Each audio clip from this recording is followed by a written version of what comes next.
Meeting to order. Hope everybody's doing well. It's not too rainy out there.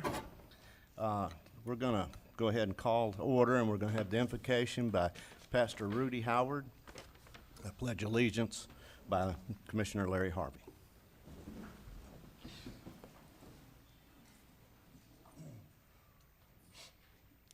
Commissioners, before we pray, could we have a moment of silence?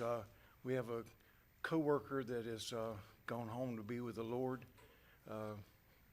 the Armstrong family. So let's just be with the Armstrong. Let's have a moment of silence and then we'll pray.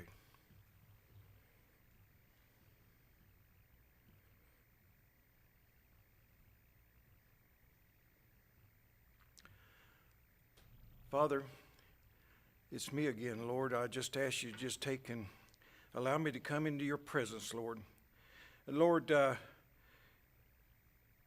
we have a burden that our family has lost one, but Lord, we're sure that he's in the arms of Jesus, Lord. And Lord, we ask you to just take and allow us to take and look to you today. Lord, it says where 2 or 3 are gathered in your name.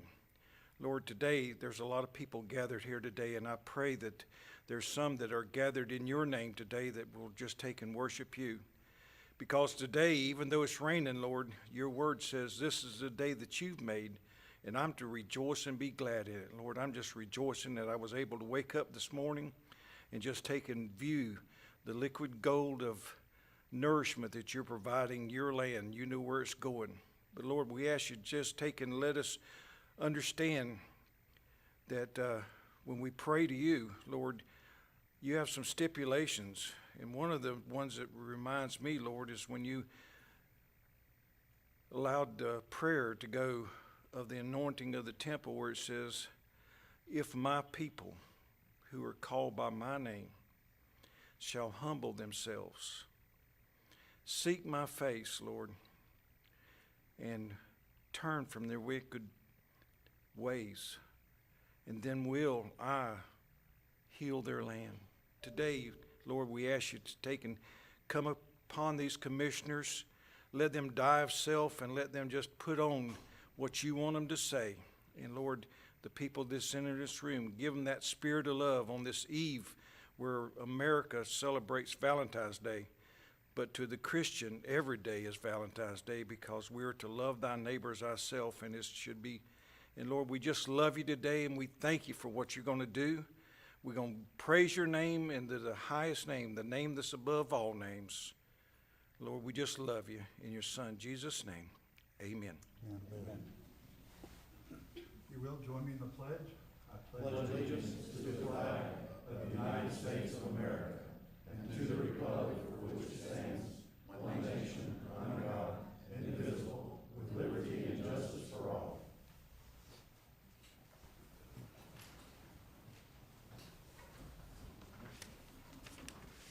Hopefully everybody's had a chance to look at the minutes. Mr. Chairman, I move approval of the item 2 minutes of the approval of all the minutes listed here. Okay, we have a proper motion for approval. Second. And a proper second. All those in favor say aye. Aye. Aye. All those against, same sign. Motion moves. All right. This one I'm going to hand off to our administrator, Mr. Suggs. This is employee recognition. Thank you, Mr. Chairman. If you don't mind, I'll step down to the podium. Yes, sir. And I can say you look very nice without your glasses on today. Let's just hope I can see well enough to read this morning.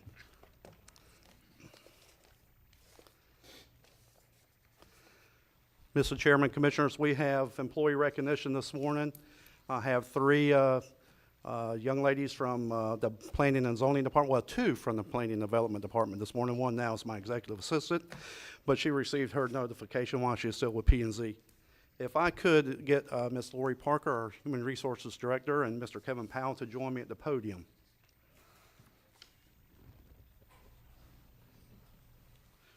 It might take Mr. Powell just a second. We'll go ahead and start as he's hopping on down here. Mr. Powell just had knee surgery in 3 weeks, and he's back on the job. Good to see He him deserves back. a round of recognition as well. Yep.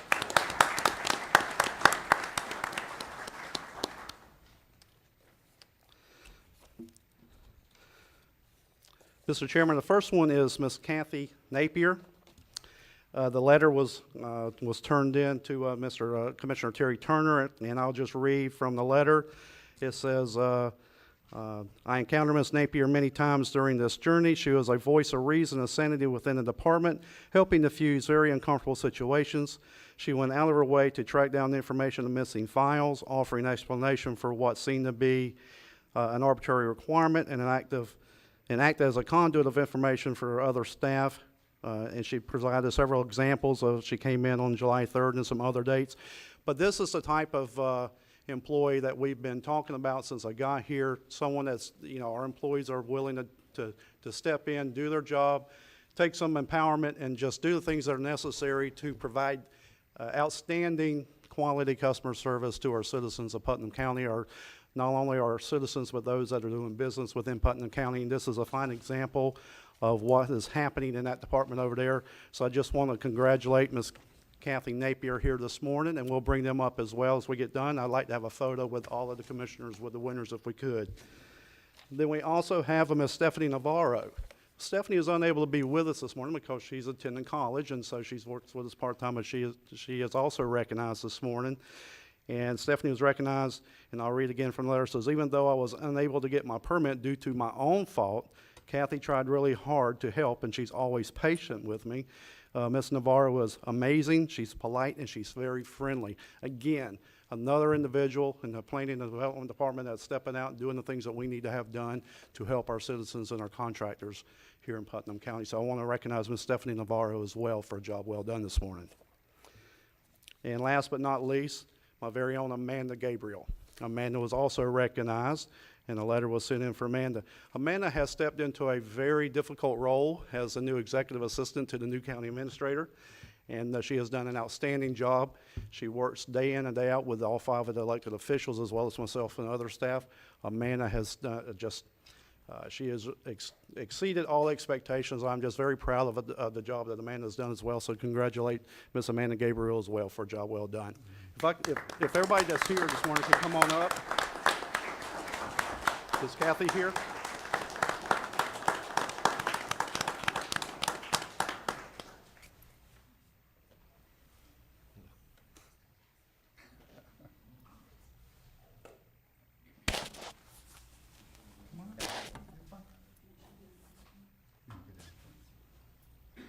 Again, just want to take the opportunity to personally thank Ms.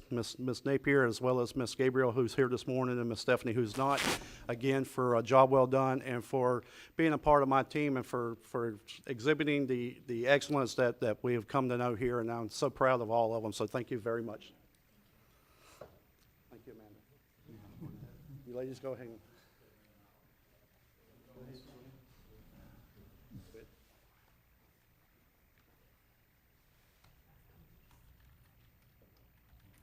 Better lawyer than photographer, so. Oh, boy. All right. Let me do another. All right, let's hope for the best.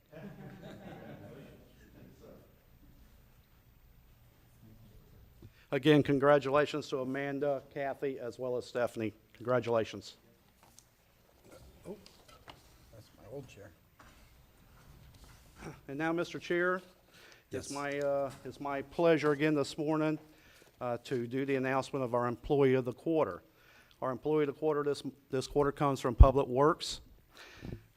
She is a Public Works receptionist, and I'll just read from the Public Works nominating form. It says, Samantha performs all her assigned job duties with dedicated diligence. She always jumps into every endeavor with a can-do attitude. Samantha can be called upon to perform tasks outside of her training and regular job duties. Hurricane Irma, she reported to the EOC with no training to assist multiple departments with the storm responsive activities. She continues to assist with Hurricane Irma work needed for the $2 million in FEMA reimbursements. Samantha conceded to helping and completing the complex reporting documents activities required by FEMA reimbursement while supporting the OPS employee who is temporarily filling in for her regular position. This extra effort has relieved the county of having to hire additional employee. Samantha, in her regular position, receives all calls received from citizens directed to Public Works. To date, she has been relentlessly berated innumerable times, but has never retaliated or received any complaint from the public. When called upon, Samantha will help any employee with a need. Samantha has proven herself as one of the most dedicated employees in Public Works during regular operating hours and emergency operations. She is not only willing to put forth extra effort for Public Works, she is willing to put forth extra effort for any county department it may call upon her, as proven by her performance during Hurricane Irma. This selfless dedication to the entire county exemplifies an attitude and work ethic that we hope every county employee would reveal to possess if called upon. Again, let's congratulate Ms. Samantha Conover from Public Works. If I could get Samantha, Press, would you join us?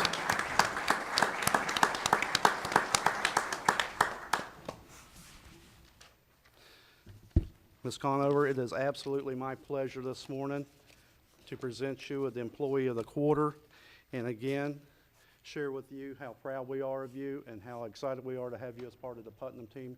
Congratulations and a job well done. Thank you so much. Commissioners?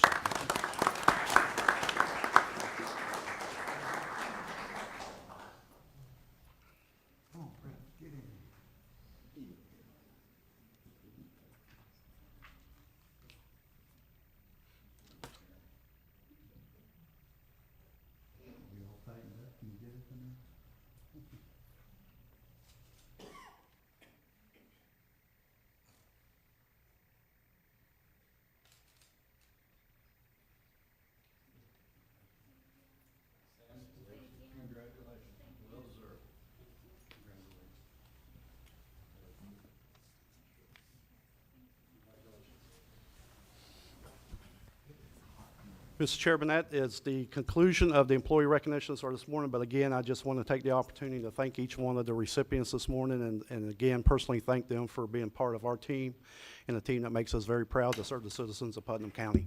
Thank you for the opportunity. Okay, thank you. Thank you for recognizing them.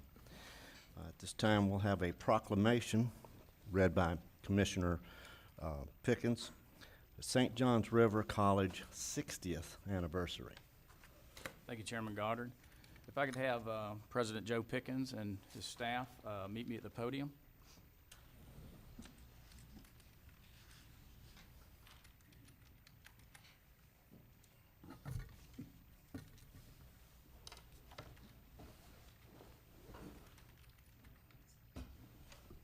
It is truly an honor for me to be a commissioner for Putnam County. And it's truly an honor for me to be asked to present and read this proclamation to recognize St. John's River State College for 60 years of commitment to education and excellence for Putnam County and then two other, St. Johns County and Clay County. The relationship with St. John's River State College and the Pickens family goes back to when my dad was on the Board of Trustees for a number of years in the 70s. He was very proud of that appointment by the governor and served and was very proud of that. Most of you know that my brother, Joe Pickens, is currently the president, and we're very proud of the work that he has done there. And also my relationship with some of the staff, some that are standing behind me, Caroline Tingle, Melissa Miller, and we can't forget a hometown Crescent City boy, Mr. Gilbert Evans. So bear with me. This is a long proclamation, so bear with me as I read this. A proclamation recognizing February 25th, 2018 as St. John's River State College Day and commemorating the college's 60th anniversary. Whereas St. John's River State College, formerly named St. John's River Junior College, and St. John's River Community College, was founded in 1958 to serve the counties of Clay, Putnam, and St. John's, is one of 8 public junior colleges founded in accordance with the legislation enacted by the 1957 session of the Florida Legislature. And whereas the St. John's River State College first campus was located in Palaca, Florida, and officially opened for organizational purposes on February 25th, 1958. And whereas St. John's River State College served 191 students in its first semester and evolved into a multi-campus institution that serves approximately 11,000 students with Bachelors of Applied Science, Bachelors of Science, Associate in Arts, and Associate in Science degrees, as well as a variety of certificate and workforce training programs.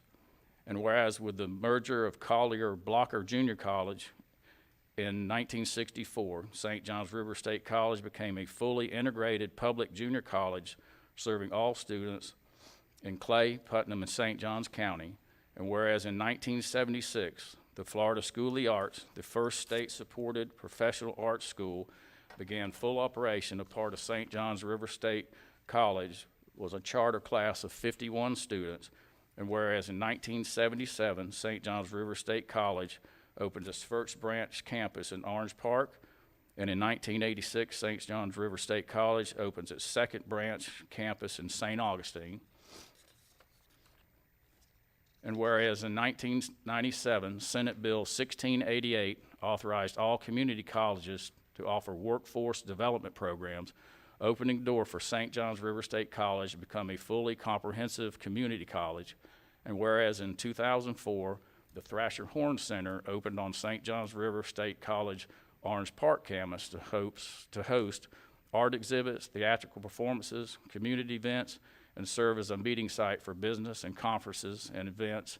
And whereas in 2010, St. John's River State College was granted approval to offer its first baccalaureate degrees by the State Board of Education and the Southern Association of Colleges and School Commission on Colleges, moving the college from a Level 1 to a Level 2 accredited institution, and changed its name from St. John's River State College to better reflect its progression. And whereas in the last 60 years, the college continues its comprehensive and educational role by expanding its offerings in academic, workforce development, and adult education areas, as well as continuing a community education to better serve area residents. Therefore, now it be proclaimed by the Putnam County Board of Commissioners that February 25th, 2018 is recognized as St. John's River State College Day in Florida, and St. John's River State College is celebrated for its 60th anniversary as an outstanding institution of higher education focused on student success. Be it further proclaimed that a copy of this proclamation be presented to Joe H. Pickens, Juris Doctor, President of St. John's River State College, as a tangible token of the sentiments expressed herein. Ordered and adopted this 13th day of February 2018. Mr. Chairman, I make a motion that we adopt this proclamation. I second that motion. Yeah, we have a proper motion, a proper second. All those in favor say aye. Aye. Aye. Motion moves.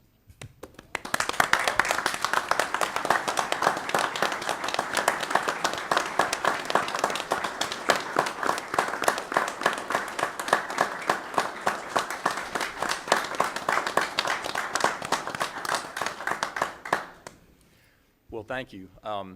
I actually came because I wanted to see my brother and Terry Turner wearing a coat and tie in the same place at the same time. Thank you very much for this, and we look forward to going to Clay County this afternoon and St. Johns County next week, and to the Florida Legislature in a couple of weeks to receive proclamations recognizing the service of St. John's River State College in all three of the communities that we serve for some 60 years. I'd be remiss if I didn't recognize the contributions that Dr. Robert McClendon made to the college in his some 36 years of being the president of college and really the face of the college. Someone whose legacy is still so great that even though I'm in my, hard to believe, my 10th year of being the president of St. John's River State College, I'm still considered the new president by many as a result of Dr. McClendon's work. I'd like to recognize also Kate Adornetto, who works for the college and is the director of fundraising and alumni engagement. And I think she's been mentioned before, but Melissa Miller, in addition to being the senior vice president of the college, is also the Palatka campus executive director and is in charge of all Palatka operations.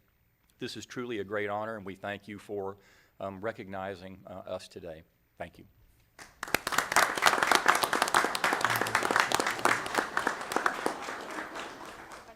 Come in for one group picture. Where we come? Right there, right there. You can just all, just come a little closer. Yeah. Thank you. Ready? 1, 2, 3. Thank you. We'll get one with a kiss. Oh, but everybody. We're gonna, yeah, come up here. I'll come there then. County in the background.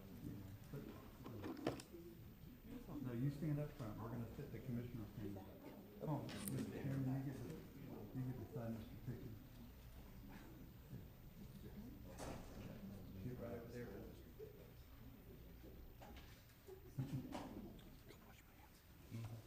We're all in. And make me look good.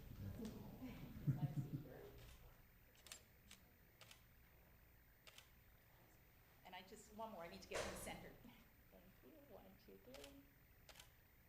Thank you. Sorry.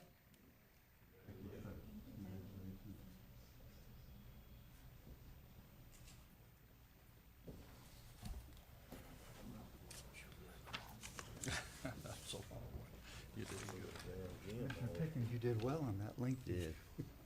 Yeah, that was lengthy. 60 years. That's right. That college has been there longer than Joe, right?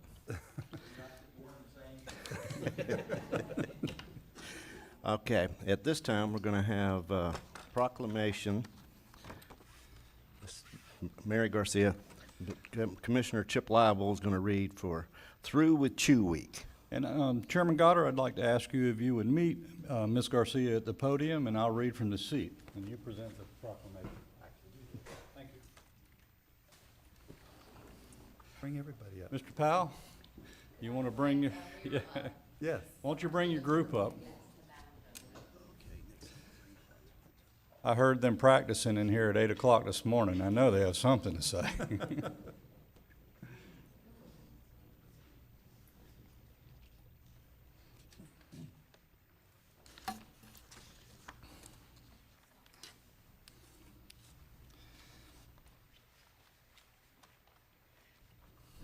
Good morning. Thank you. We wanted to be able, this is almost like an anniversary for me. When I took office before you, we were doing a presentation on tobacco-free Florida, so it's like coming home. So I appreciate that. And for us, this is really special to do a proclamation for Through with Chew, but it's really not about me. It's about the students behind me and the work that David Powell has done with our students working against tobacco. And I want them to be the highlight today, so thank you. Do you want them to do their little presentation first and then do the proclamation? Let's do their presentation first. Is that all right with you? Yes.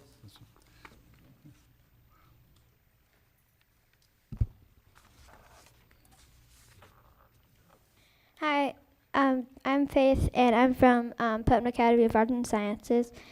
And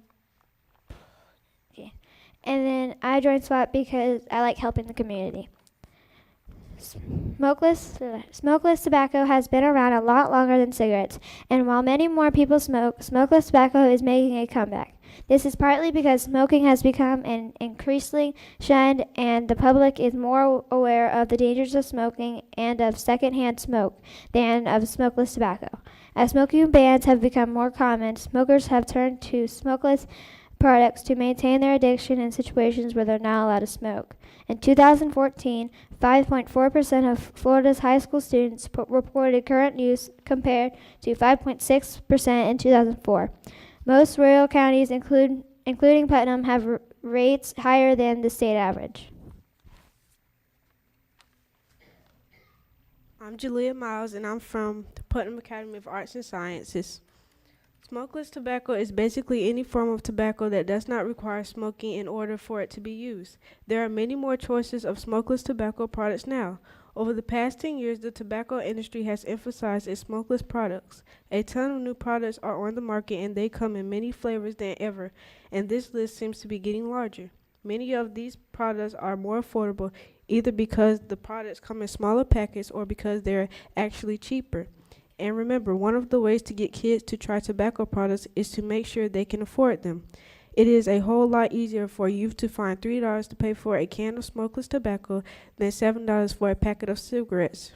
Smokeless tobacco includes chew, spit, dip, snuffs, and a host of new dissolvable products. The act of using it can be called chewing, dipping, packing, or more specifically, packing a lip or packing a lipper. They are simply not safe alternate to smoking, and they can be as active as or more active than cigarettes. Hello, I'm Deasia Evans, and I go to Putnam Academy of Arts and Science as well. And I'll be talking about the ingredients of tobacco. We know that smokeless tobacco is made from tobacco leaves, that it contains nicotine. It is the nicotine that makes it addictive. Many of you are probably also aware that tobacco companies add sweeteners to mask the taste of their tobacco and make it easier for you to try their product. Here are a few other ingredients in smokeless tobacco products that you may not know about. Cadmium, which is used in car batteries, arsenic, which is found in rat poisoning, formaldehyde, which is an embalming fluid, nicotine, which is an addictive drug, and polonium-210, which is a nuclear waste. And there's also uranium-235, which is used in nuclear weapons, sodium, which is salt, cause high blood pressure, sugar, which can cause cavities, and fiberglass and sand, which over time, these wear down the cheeks and gums, making it easier for nicotine to reach the blood. Hello, my name is Amir Smack. I go to Putnam Academy as well, and I joined SWAT because I feel no one deserves to die over tobacco. Smokeless tobacco can have a devastating, even deadly long-term effects. Because it contains nicotine, smokeless products are addictive. In fact, some smokeless products contain more nicotine than cigarettes. Using smokeless tobacco can lead to nicotine addiction and dependence. For example, the amount of nicotine absorbed from a dip of moist snuff tobacco is 3 to 4 times the amount delivered by a cigarette. Even though nicotine is absorbed more slowly from chewed tobacco than from cigarettes, chewed tobacco users absorb more nicotine per dose, and it stays in the bloodstream for a longer time. Gum disease. A study found that chewing tobacco users were 4 times likely than non-users to have decayed dental rot surfaces. Spit tobacco also causes gum disease, gingivitis, which can lead to bone and tooth loss. Cancers. Smokeless tobacco has 28 different cancer-causing agents. Smokeless users have an 80% higher risk of oral cancer and a 60% higher risk of pancreatic and esophageal cancer. Spit tobacco uses leukophakia, a disease of mouth characterized by white patches and oral lesions on the cheeks, gum, and tongue. Leukophakia can be the first sign of oral cancer, heart attack, and strokes. Spit tobacco can more than double the risk of fatal heart attack and stroke.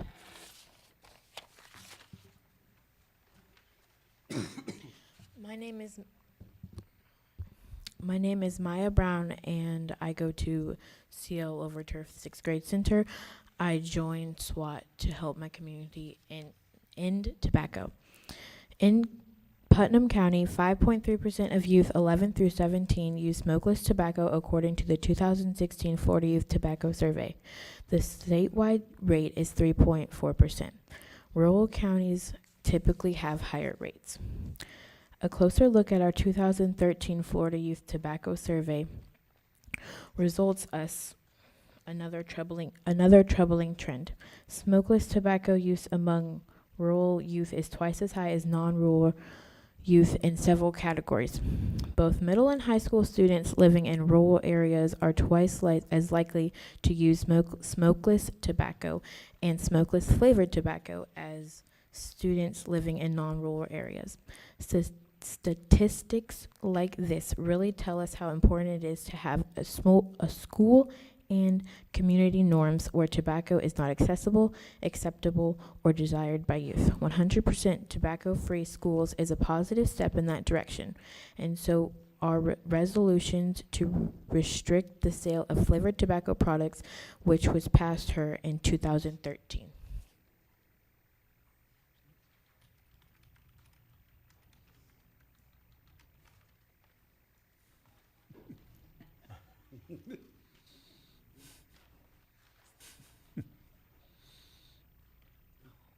My name is Blake, and I go to CL Over Turf.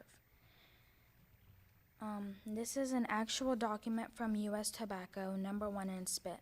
In this document, They were trying to determine how to make the use of spit tobacco easier for new users than kids.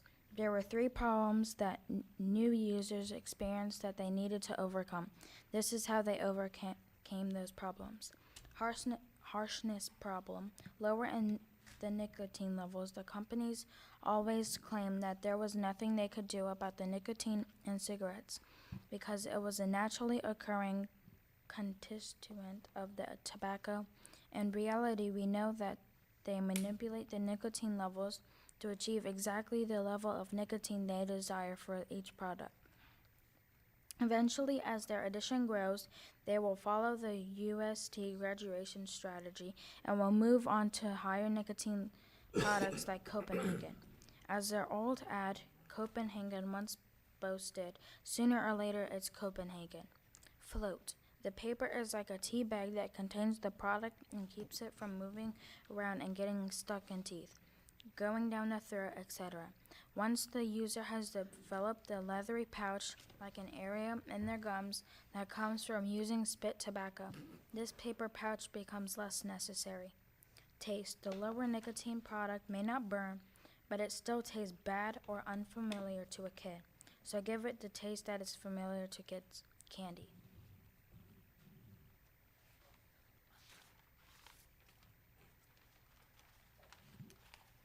Hi, my name is Neelam Patel, and I go to QI Roberts, and I'm a high schooler. Okay. So for U.S. smokeless tobacco, the result of this experiment to solve these 3 problems was the Skull Bandit. The Bandit is a special of Skull that packaged the smokeless tobacco in a pouch, same to a tea bag. Bandits are flavored and have lower nicotine content. So here is a quote from one of the U.S. smokeless tobacco once secret document. So who do you think they are trying to attract with a cherry product?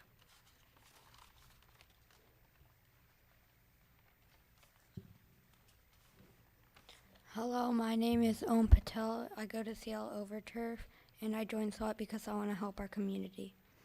Flavor is the future of tobacco. If we stop flavored tobacco now, we will put a serious dent in the new product development schemes. These products are not advertised as safe alternatives, as the industry claims. Instead, they are used as abridged products that are indented for dual use and to attract teens. Take Camel Snus. For example, you do not use these products instead of smoking Camels. You do this when circumstances will not allow you to smoke, but you need your narcotics fix.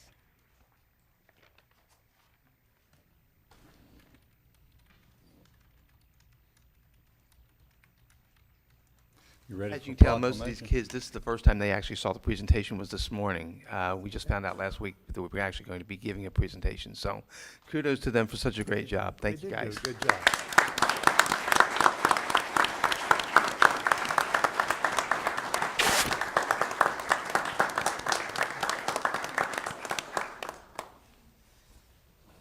Okay.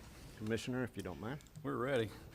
I'd like to thank the students working against tobacco. You're a great group, and in Putnam County, it's a long-serving group. We've had quite a few of your ranks go on to be officers in the state, and we have great success. So with that, I'm going to read a proclamation entitled Through with Chew Week. Whereas the Florida Department of Health's Bureau of Tobacco-Free Florida and the Florida Department of Health in Putnam County are leaders in tobacco prevention efforts. Whereas using smokeless tobacco can lead to nicotine addiction, and whereas smokeless tobacco products like chew and dip contain 28 cancer-causing chemicals, and whereas smokeless tobacco causes cancer of the mouth, esophagus, and pancreas, and whereas the rate of smokeless tobacco use has not decreased as drastically as cigarette use from 2012 to 2016. And whereas once adolescents start using one tobacco product, they are more likely to experiment with others. And whereas many of the highest smokeless tobacco use rates are in rural areas, And whereas Tobacco-Free Florida's Quit Your Way tools and service can help a tobacco user successfully quit smokeless tobacco products. And now, therefore, we, the Putnam County Board of Commissioners, do hereby proclaim February 18th through 24th, 2018 as Through with Chew Week in Putnam County. And with that, I'd like to offer a motion for its approval, Mr. Chairman. Okay, we have a proper motion. Second. Okay, all those in favor say aye. Aye. All those not in favor, same sign. Motion moves. All right.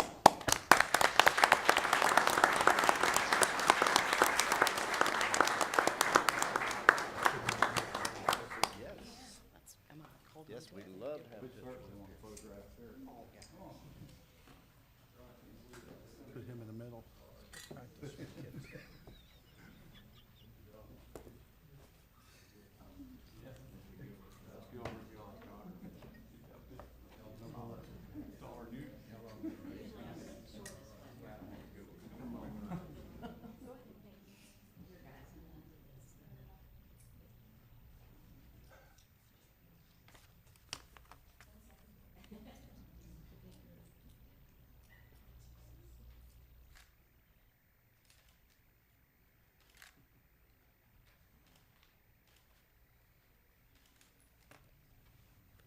All right, good job, SWAT team.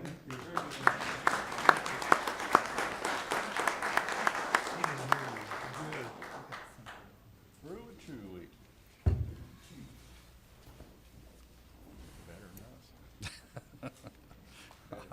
I did it. That was excellent. Excellent, yep. Again, thank you for what you do. All right. Now, we're going to move this over to Commissioner Harvey. No, to Sheriff Deloach right now, first. Oh, that's right. Yeah. It's all right, my notes. I'm going to move this to Mr. Sheriff Deloach.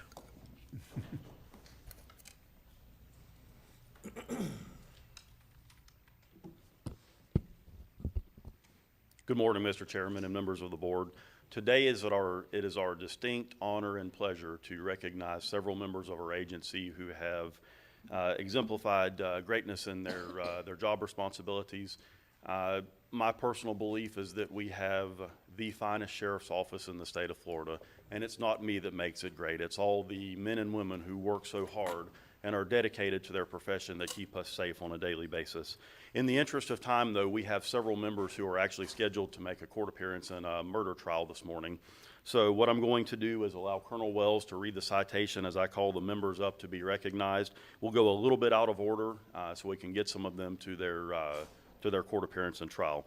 The first presentation will be Sheriff's Achievement Medal, and if Sergeant Katrina Young, Sergeant Cindy Jordan, Corporal Jared Carter, Communications Officer Sean Daly, and Communications Officer Tammy McEnroe would join me at the podium. Colonel Wells will read the citation prior to the presentation of awards. Thank you, Sheriff. Momentarily, when we're finished with this group, we're going to reflect on some outstanding work that the individuals of our agency have done over the past few months. However, let us never forget that none of this would be possible without the often overlooked but very dedicated and excellent team of emergency communications operators, specifically those mentioned by Sheriff Deloach. Specifically, within a 12-hour period, our communications center received, directed, and coordinated two very intense and critical incidents. The first being multiple shootings and carjackings that took place in Palaca, along with a subsequent vehicle chase and suspect capture, which we'll talk more about later. The second incident was a shooting in the Interlochen Lake Estates area, in which one person was killed and another was injured. The suspects in this incident were also captured very quickly. The communications operators answered numerous emergency calls during these events, stayed on the phones gathering critical information from victims and witnesses, quickly and accurately relayed valuable information to the deputies on the street, coordinated a response from multiple agencies and special teams both on the ground and in the air. These operators calculated possible escape routes of the suspects and deployed field units to positions, resulting in the capture of all suspects. All of this while being understaffed and faced with radio deficiencies, often requiring field units to repeat radio traffic. On behalf of every deputy sheriff who has ever relied on a dedicated emergency communications operator as a lifeline, thank you all for your dedicated service to the citizens of Putnam County.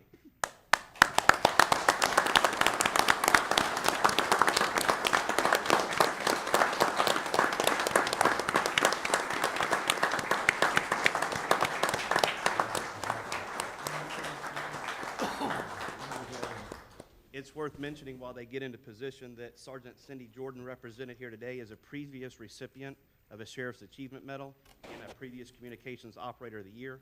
Tammy McEnroe is a previous recipient of a Sheriff's Achievement Medal, Communications Operator of the Year, Administration Employee of the Year, and Supervisor of the Year.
Going for it. You got pinned. Get away from the sheriff.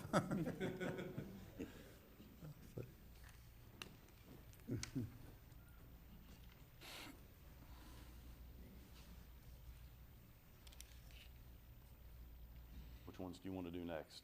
Life-saving? Okay. Next, if I could have Deputy Darren Riley and Deputy Walter Clough come up. We're presenting them with 2 life-saving medals today. And as they approach, Colonel Wells will read the citation again. On December 14th, 2017, Deputy Darren Riley and Deputy Walter Clough responded to a cardiac arrest call in Interlaken. Deputy Riley was the first to arrive and immediately began cardiopulmonary resuscitation. Deputy Clough arrived moments later and began working seamlessly with Deputy Riley. Deputy Clough attached his issued automated external defibrillator, and the instrument indicated that electrical shock was needed. The 2 deputies continued CPR and electrical shock until Putnam County Fire Rescue teams arrived and assumed the life-saving efforts. If not for the rapid response, adherence to training, and professional action, the patient would not have made it to the hospital for further treatment. As a result, Sheriff Deloach has awarded Deputies Riley and Clough the life-saving medal.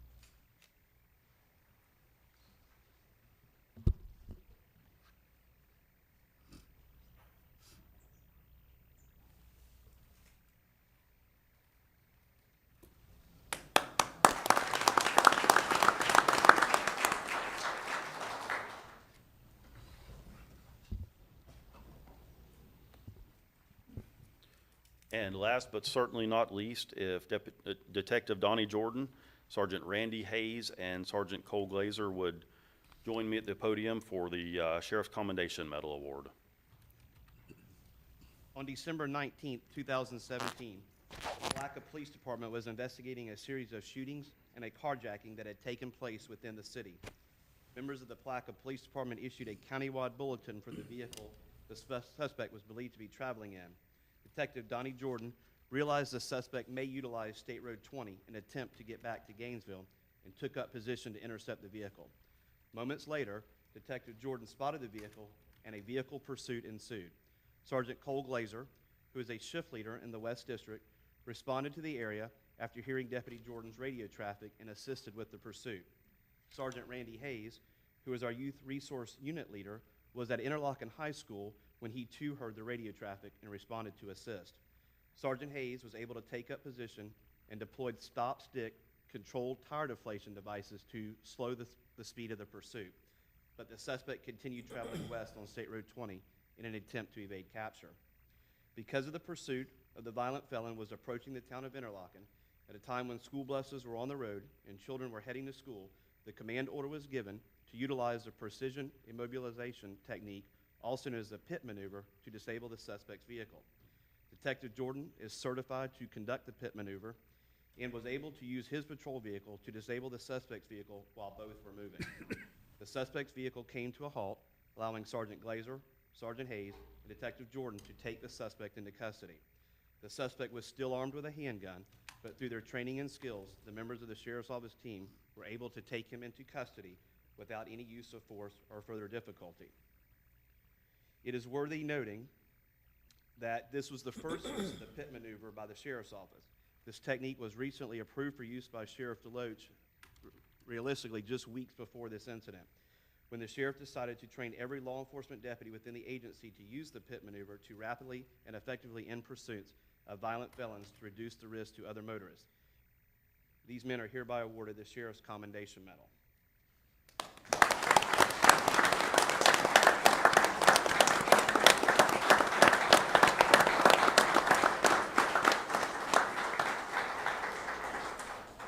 As they get into position,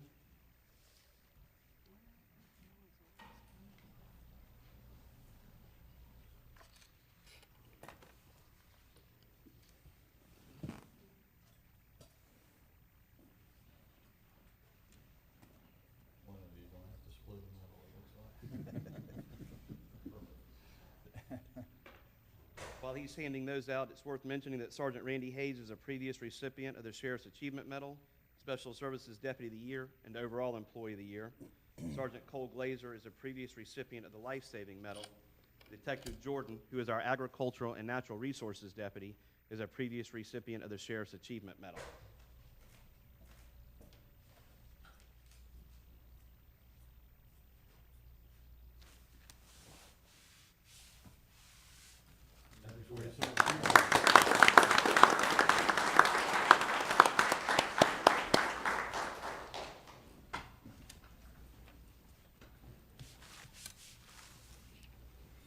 And finally, there are 4 additional awards of the Sheriff's Achievement Medal. If Sergeant Donald D.J. Hunter would join me, as well as Communications Officer Catherine Abel, Communications Officer Joshua Higginbotham, and Communications Officer Aubrey Hall.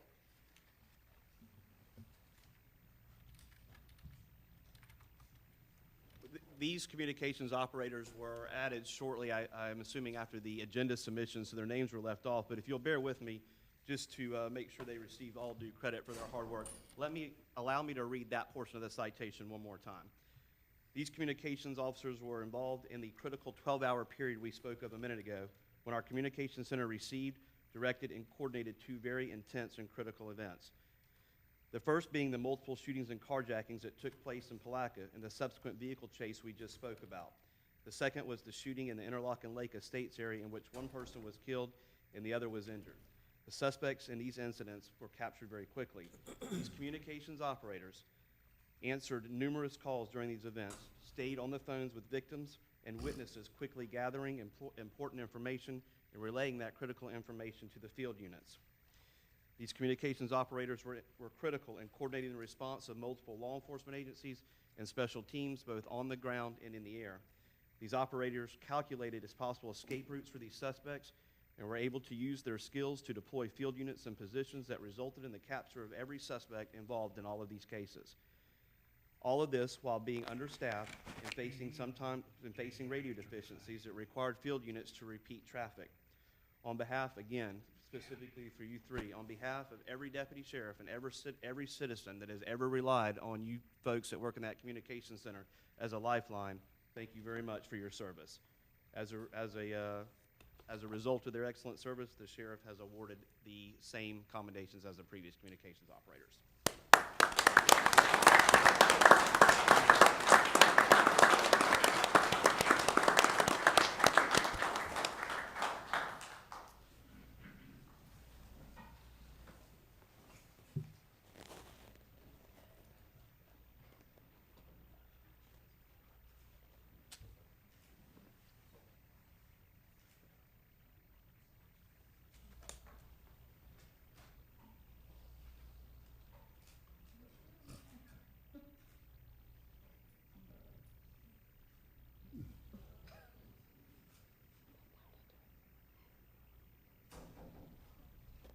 service, guys. Thank you.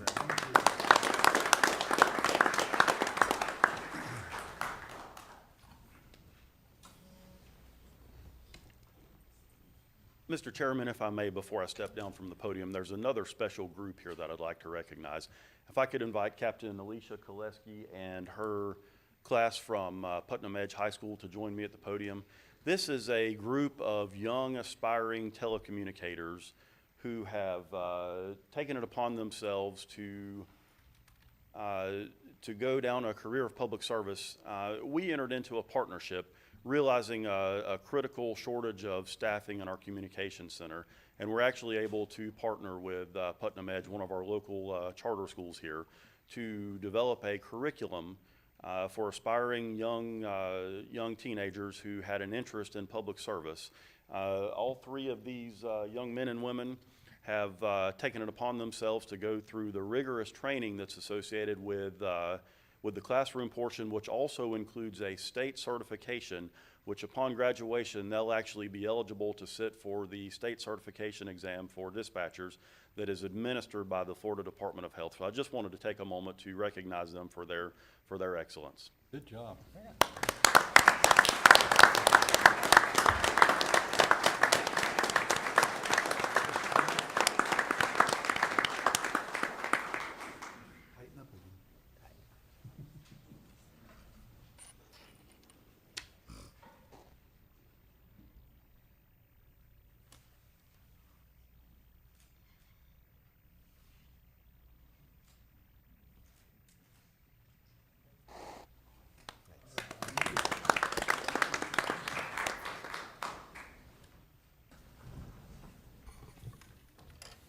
That concludes all of our presentations. Thank you for your time. Mr. Chairman. Yes. I'll go ahead if you'd like. That's what I was going to talk Sheriff? about too. Sheriff, Don't if go you- away hold on a yet. second. Yeah, don't, hey, officers, please stay with us, just for a moment. The sheriff says that it wasn't all his doings, but yesterday we received a media release from an award that Sheriff Deloach received on February 5th, 2018, the Sheriff David C. Hobbs Leadership Award. The Sheriff David C. Hobbs Leadership Award is a statewide award that is given to the sheriff of rural county who demonstrated exceptional leadership in the area of risk management. And I want to read a few things. Some of the accomplishments of Sheriff Deloach and his team: the introduction of policies, practices, and a culture leading to drastic improvement in employee retention, resulting in more experienced staff. Vastly increasing advanced training to agency members, making adjustments to the agency pursuit policy, which you just heard about, introducing a thorough wellness program to include critical illness, stress management, and mindfulness, implementing additional protocols in place through the agency's general counsel office to reduce liability, having a procedure in place guaranteed a thorough review of tracking of misconduct, and successfully reducing risk exposure. Sheriff Deloach received the Sheriff David H. Hobbs dedicated his life to serving the country as a Marine and the community loved so much as a FHP trooper. Deputy Sheriff for over 12 years as Sheriff of Jefferson County. And Sheriff Deloach, we thank you for your leadership in this county and the award you received. Thank you so much.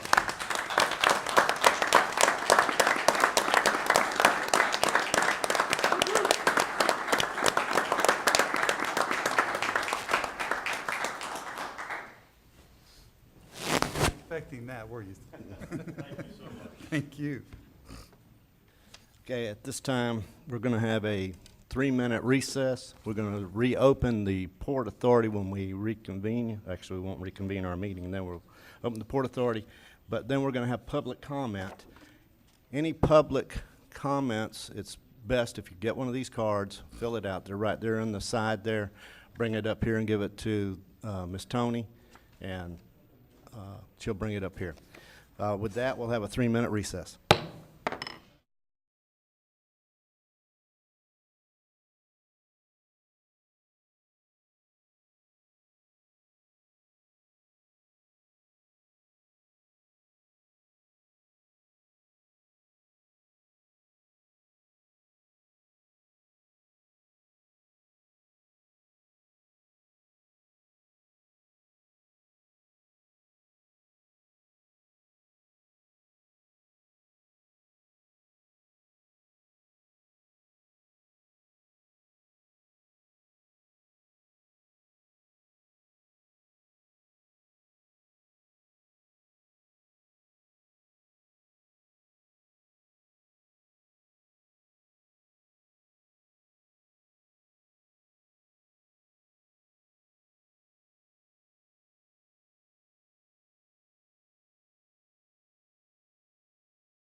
Minutes. Mr. Chairman, I move approval of minutes of the January 9th Port Authority meeting. Okay, we have proper. I'll second it. Proper first and proper second. All those in favor say aye. Aye. All those against, same sign. Thank you. We also have the Motion passed. January 23rd. That's right, and the January 23rd. I'm sorry. Okay, you want to read? Move approval of January 23rd Port Authority regular meeting minutes. Okay, so that's proper first on that. I'll second it. And a proper second. All those in favor say aye. Aye. All those against, same sign. Motion passed. All right, let's open new business. Do we have any new business? Mr. Chairman, I think this is also on the agenda for the workshop this afternoon. I think I'll wait till then to bring up a comment that I have on the porch. Okay, we can do that. We were hoping, and we're still trying to get a complete map of all the properties. Still working on it, and Yes, I'll sir. bring it up this afternoon. Okay, all A right. little more complicated than what I had first in thought that it may be, but we're working on it. It's not a little, it's a lot. With the help of Tim and Susan and other people, we're getting there. Okay, yeah, no, it's good that we're moving. Okay, is there any old business? All right, any discussion? Seeing none, we're gonna close this meeting on the Port Authority. Now, we'll reconvene our meeting of our Board of County Commissioners meeting, moving into our public comment. Again, if you'd like to make a comment, I'd like you to fill out the blue cards. We gotta, try to keep it down to a 3-minute limit. The clock's not working up front there, so we'll just have to wave at you when it's time. Okay, Sally Baston. Yeah. If you come forward, your name and your address. My name is Sally Baston, and we're on 11 Buckles Drive, Hollister. I'm here today to ask you guys to remember to please hire some adult lifeguards for the pool. The senior citizens of Putnam County use that pool for physical therapy, and it greatly improves our quality of life. But when all you hire is school kids, and they go back to school in August, the pool shuts down, and a lot of the people that were in the water aerobics class and swimming the laps that are senior citizens, they're going over to St. Johns County, paying St. Johns County to use their pool. When y'all have to keep our pool open anyway, so why not pay Putnam County to pay our membership to Putnam County instead of St. Johns County? And keep the pool open by hiring 2 or 3 adult lifeguards who are not gonna go back to school in August. That's all I'm asking. Thank you. Mr. Chairman, may I? Yes, go ahead. Miss Angie, could I ask you to come up for a moment? And as she's working her way up, as the chairman of Parks and Recreation Committee, we had that conversation in our committee one day, and I distinctly remember you saying, let's find some people that would apply. So would you respond to that real quick, Miss Angie? We do not limit our hiring to any particular age group. That would be discriminatory, so it is open to all ages and anyone who is a qualified lifeguard. Okay. We reach out in a number of different ways, and we're certainly open to anyone who wants to come be part of the lifeguard team. So right now, if somebody out there is watching us and they are an adult and they want to be a part of that, they can contact you through our Absolutely. Parks and I Recreation. believe the position is open continuously. There's no closing on that at all. Mr. Chairman, thank you for the time, sir. You're welcome. Thank you. Can I say one more thing? There were 2 men that swim laps there constantly, and they're in fine physical condition. They're our age, and they offered to take the certification to get and be our lifeguards, but we were told that it was too late in the year. So there are people out there. I'm not sure. Okay. Lisa Cooper? Lisa Cooper? Lisa DeVito? Could be. Diana Durhag? These may have been last week's that got confused in here. No? Okay. Walter Gaylord?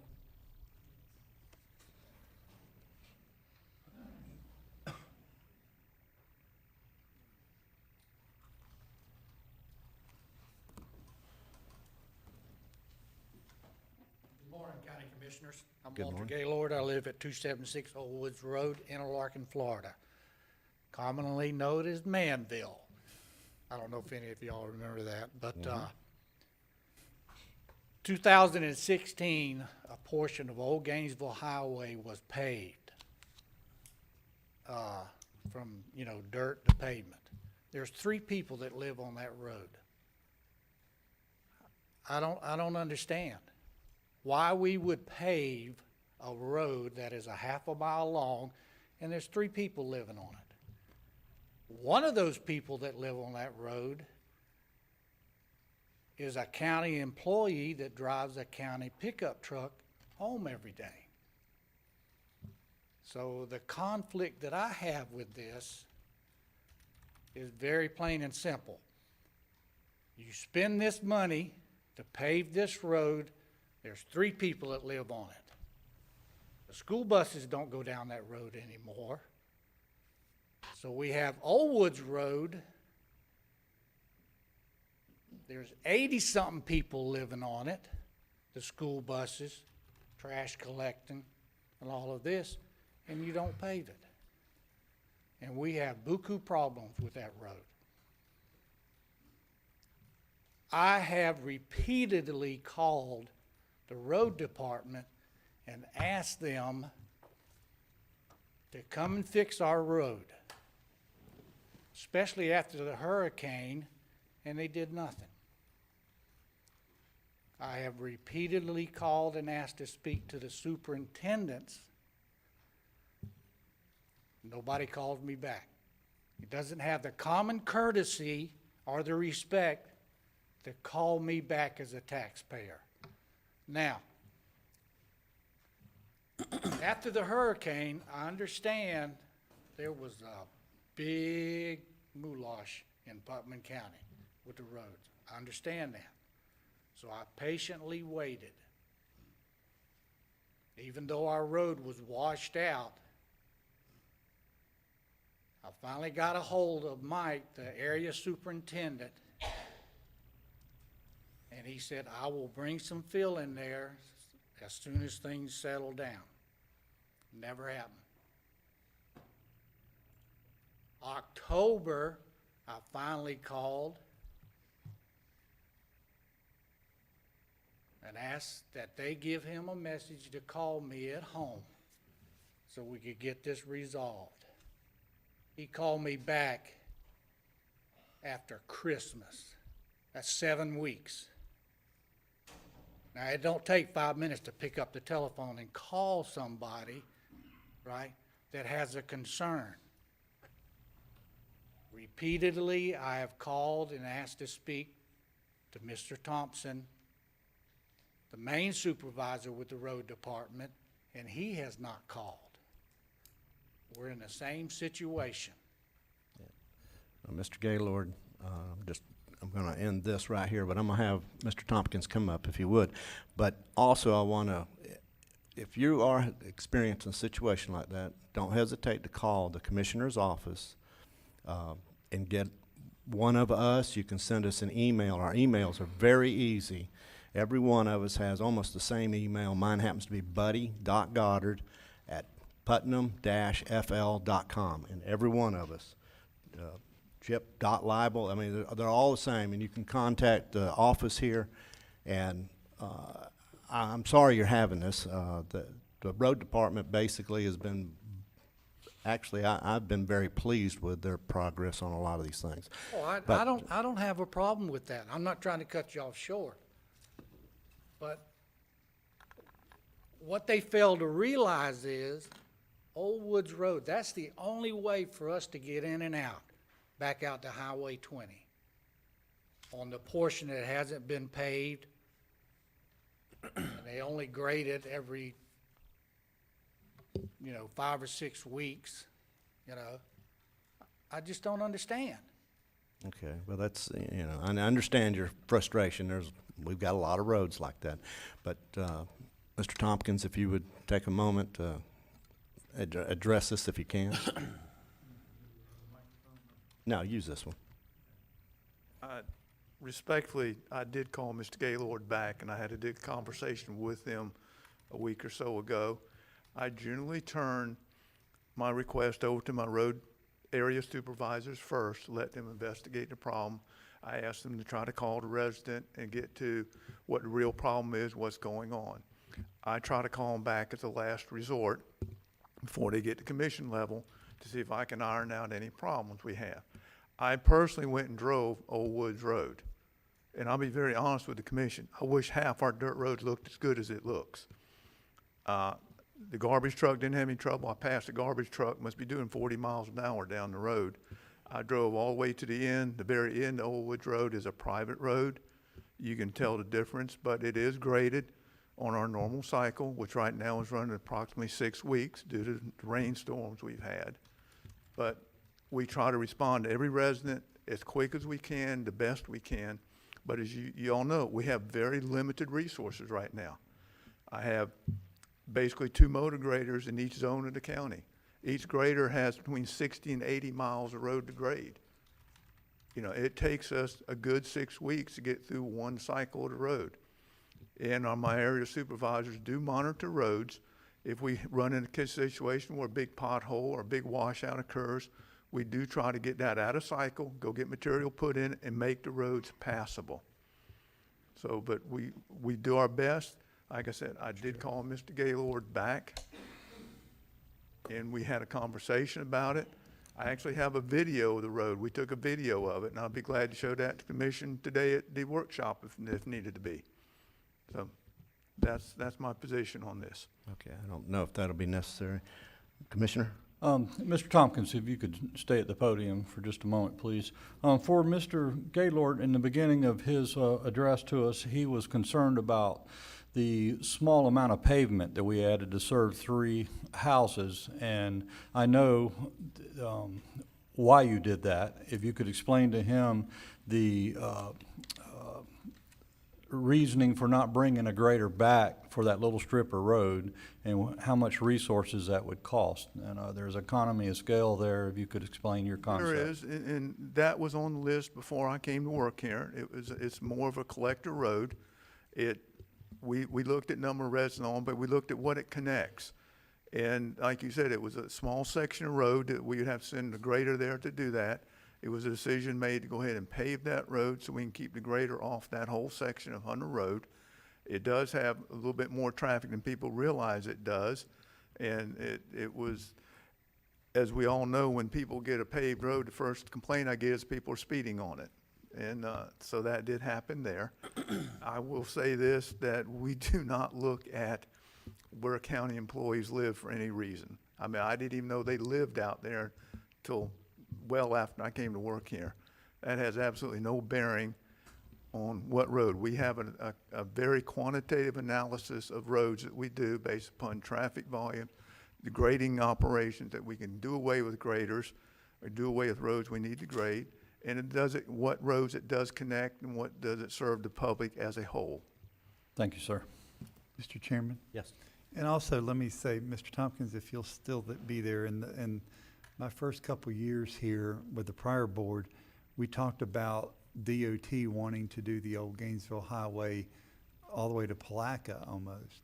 And that was some of the decision that was made was to try to improve that as quick as we possibly could.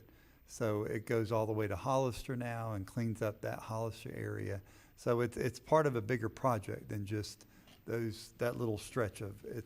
And plus, good things are coming to your community. So just hang tight. You're going to see that pretty soon, and good things are coming. Thank you, Mr. Chairman. You're welcome. Mr. Gaylord, honestly, don't I did not hesitate to receive send a us an phone email. call from this man. Well, we're not going to get in. My son may have. I'm not going to get in that debate, and we're going to call your son up here in just a minute. But all I can say is, you know, we honestly do try our best to keep the roads up. And if you do have a problem with an employee or a problem with the roads not getting done, don't hesitate to email one of us commissioners. You can definitely email me. I look at it like this. When you finally do talk to the area superintendent, his name is Mike, and he agrees and tells me I will bring in some fill to fill in these washouts. Doesn't happen. Yeah, brings well, in 2 loads, let me put it that way, 2 loads of clay and spreads it out on the road. The motor graders don't have scar fires because the county commissioners did not work it in with the deal to buy the motor graders. If you use scar fires to mix the clay in with the sand, it creates a base, a good solid base. So the base is there and the water will not run off. okay. You see the point I'm trying to make? Yes, sir, I do, and like I said, we are trying to improve, and all I can tell you is, if you have a problem, please call me, and we'll try to take it. But I'm gonna have to end this and move on to your son, Kyle.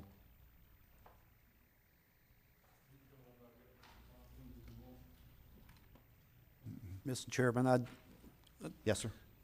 let's go ahead and hear the comments of Ms. Gaylord's son here, but I believe Mr. Tompkins needs to, if we need to continue this conversation, we can do it in the transportation meeting. He was the one that called me. Have them address you. Okay, yeah, could you please give your name and Kyle address? Gaylord, 101 Sand Lake Road, which comes off of Old Woods Road. We're gonna beat this dead horse for the next 3 minutes. Okay. I've talked with you on the phone as well. I've talked with Mr. Tompkins on the phone. We have approximately a half a mile of dirt road that's scheduled that my father was talking about, which could have been done when they paid Fillmore to Azalea coming off of 20. I went out and did measurements on it.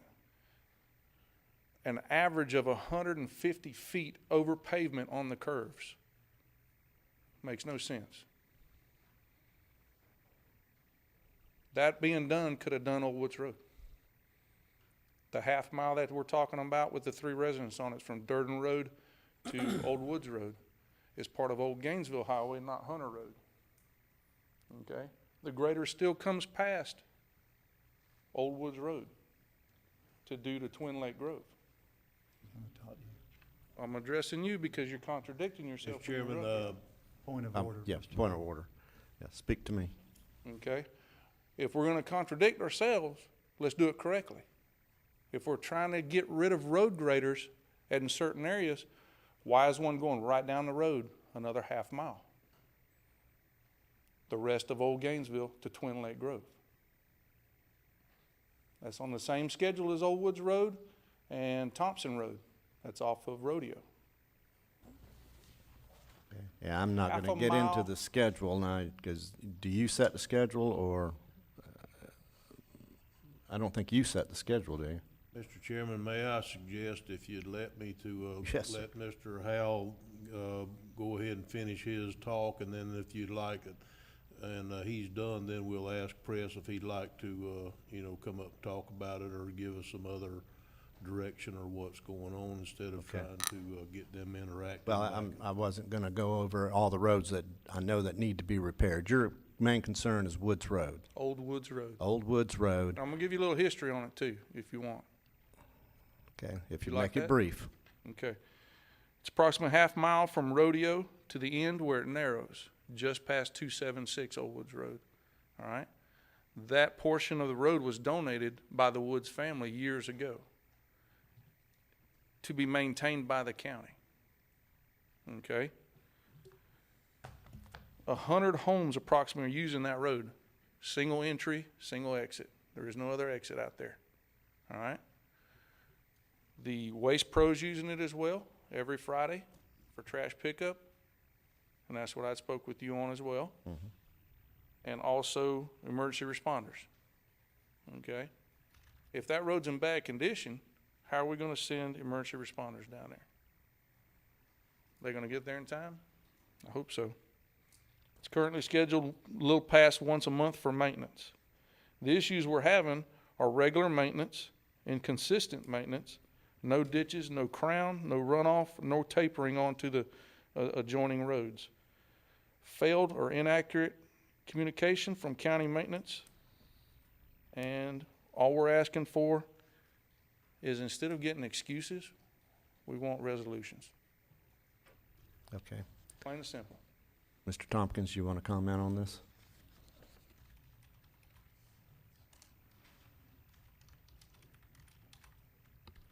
Yes, sir. As we all know, what we call Hunter Road or Old Gainesville Highway, the portion we did not pave, we have right-of-way issues in that area. We have very restrained right-of-way. We went over this at length at one of our transportation committee meetings. We've had a couple residents ask for it to be paved. We're trying to work on the right-of-way issues now, but it's not in the shape to be paved right now. And that was brought out and discussed at length. Like I said, I drove Old Woods Road. It is in as better condition as half our roads in this county have. Yes, we are on a 6-week cycle. I mean, we are doing the best we can to get to every road on our cycle. And like I said, I have 2 graders in that whole area. Yes, we do go past some roads and we grade other ones, but as I explained, we're trying to get a system going that we can group roads together when we pave them that will alleviate a motor grader going to certain areas. And we've been successful in doing that. And, you know, and you can see that in our next dirt to pave list that we presented to you at the last transportation meeting. That was a chunk of roads in one area that I don't have to send a motor grader on. We just finished paving the roads in Federal Point. I don't have any more dirt roads in Federal Point that I have to go grade now. I don't have to send that grader all the way out there to grade dirt roads anymore. We got those paved this cycle. Yes, sir. Mr. Commissioner? Thank you, Mr. Chairman. Mr. Tompkins, we have a transportation meeting the 4th Tuesday of each month, and at 2 o'clock. We talk all things public works at that meeting. We have since I've been here, and they did it way before I got here.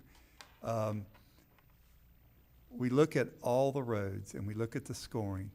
And recently, you were looking at the width of the 66-foot right-of-way, and in some areas narrowing that down so residents that live on these roads that maybe don't have that much right-of-way, we could still do something for in the future.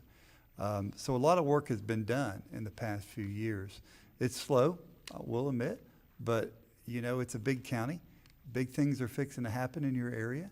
And I will say that the 4th Tuesday of the month, you contact your commissioner or you contact any commissioner up here, and we will let our public works director know you're coming, and he'll be ready for that information. But we can't know it unless somebody calls. And I know that you've called a few, but it doesn't hurt to attend that meeting and explain the position that you're in. And I believe all the commissioners sit there and we listen, we engage, and we want to move this county forward. So thank you, Mr. Tompkins, for your ability to share, and thank you, Mr. Gaylord, for coming. Thank you. Thank you, And Mr. Chairman. Gaylord, we really are working our butts off trying to get these roads in good shape. Mr. Goddard. Yes, sir. And I have a lot of problems in my district, but we are working. Your road, I know, to you is the most important one, and it does supply where the garbage trucks go. It does supply to the services. And let me just say, if there's a problem, please contact us. For the record, the Yes, most sir. important roads out there are the ones that the school buses go down. Yes, sir. That's my feeling on it.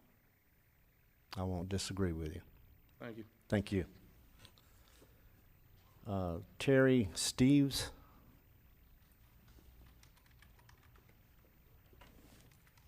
Yeah. If you'd come up, give your name and your address. My name is Terry Steves. I live at 3023 Bainbridge Road. I've talked about the roads before too, and it's still not fixed. But I'm here today to find out if Putnam County is merging with St. Johns County. No. Or any near future of any counties. No. Because all our government offices have left. J.C. Penney, Kmart, Rochester's, they're all gone. Including, but not limited to, Florida Power and Light. They are now forcing people to pay a vendor to pay their bill. That's kind of stupid. I live in Putnam County. They are now located in St. Johns County. Like the lady said earlier, if the pools have to be closed, they gotta be closed, but all the people are going over to St. Johns County. I gotta go over there for Social Security. A lot of people are broke, so let's charge them more money. They give you an option of getting on a computer to give them your information so you can pay your bill. Isn't the law say you're supposed to keep your information private? That's what I'm trying to find out, because everything that's going on for the last couple of years, it's like, what's going on? We moving out of this county? Because everything's going over to St. Johns County, and I'm pretty sure you recognized it by now. So if you can put it in the paper and settle some people down, because even on my road, people at Walmart, I've asked all the same questions.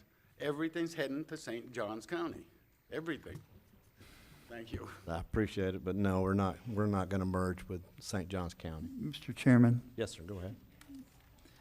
you know, back when Corrine Brown was our congressman, and now that Congressman Yoho is our congressman, this board has begged for those services to come back to Putnam County. We have begged, other than getting on our knees and crawling over there, but that was a decision of the federal government. The businesses that have left, that was their business decision to do that. That wasn't, I wrote letters, other commissioners wrote letters. We didn't want business to leave or close up, but that was their business decision. And one business tried to recreate itself so many times you didn't know what they were. So it's not the fault of this county commission. And we've got good things coming. I pay my electric bill online with Clay Electric, and they have an office right over here too. So I do that. I've got the floor, sir. I do that. So don't blame the commission for business decisions that are made in this county. Thank you, Mr. Chairman. You're welcome. All right, is there any other public comment? Seeing none, we'll close that portion, and we'll open up the consent agenda. Gentlemen, I have nothing today, Mr. Chair. Mr. Pickens, I have nothing. Mr. Harvey. I've been threatened not to have anything, but I do have item O, that I'd like to talk about. 0, huh? Oh, I'm sorry. Got you. Commissioner Attorney? We'll let you go on 0. 0, thank you. I have nothing today. Okay. All right. All right, Mr. Harvey?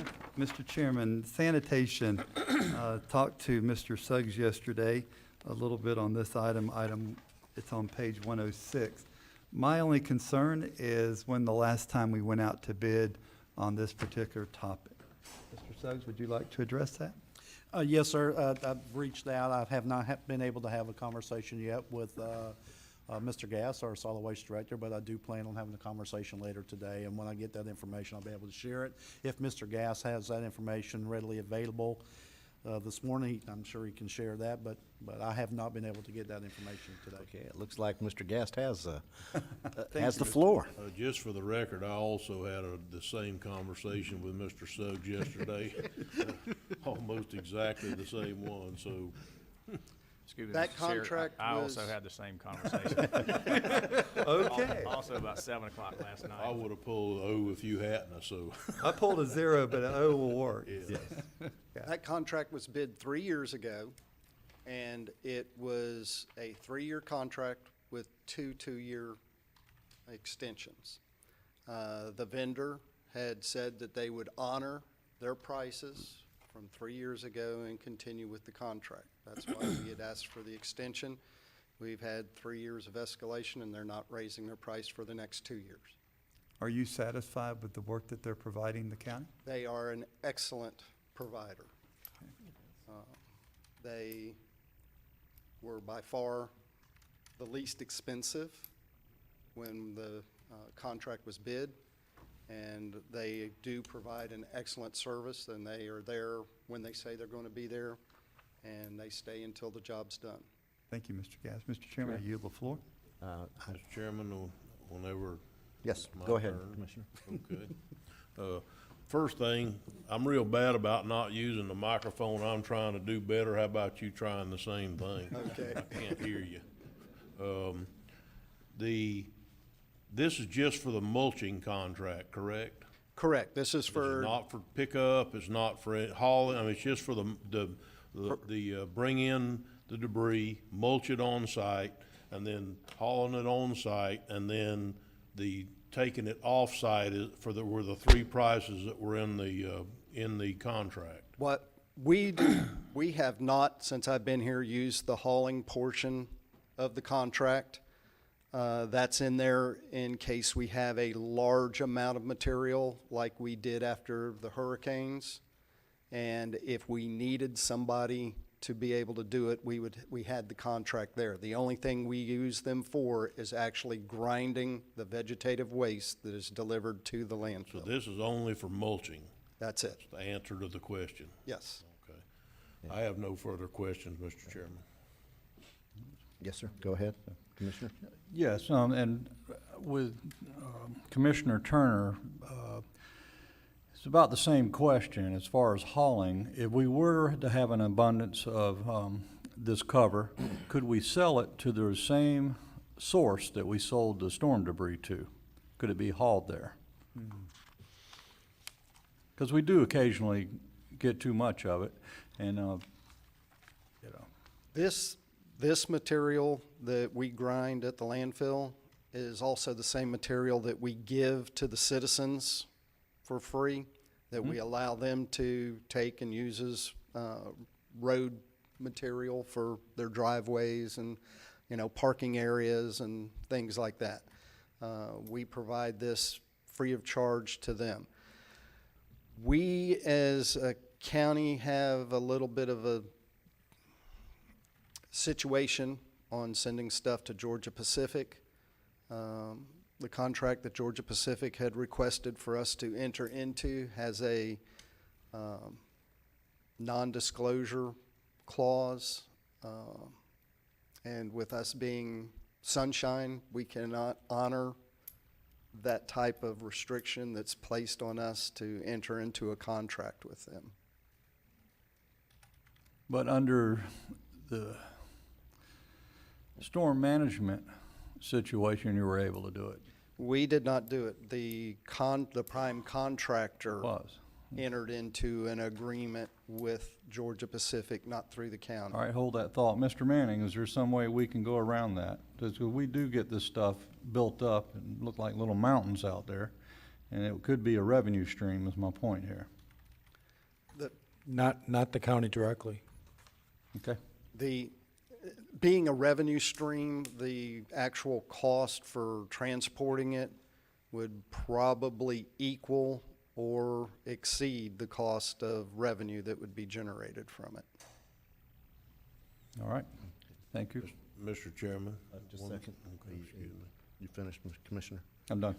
Commissioner Harvey had the floor. Thank you, Mr. Chairman, but we could enter into an agreement with a private contractor like we did, and what they do with it is we could use that as a revenue stream. Well, if we give it to them and it's their property, they can do with it as They can buy it from us, and whoever they sell it to is their business. Well, like this contract is $7 a ton. Right. To haul it off-site. Right.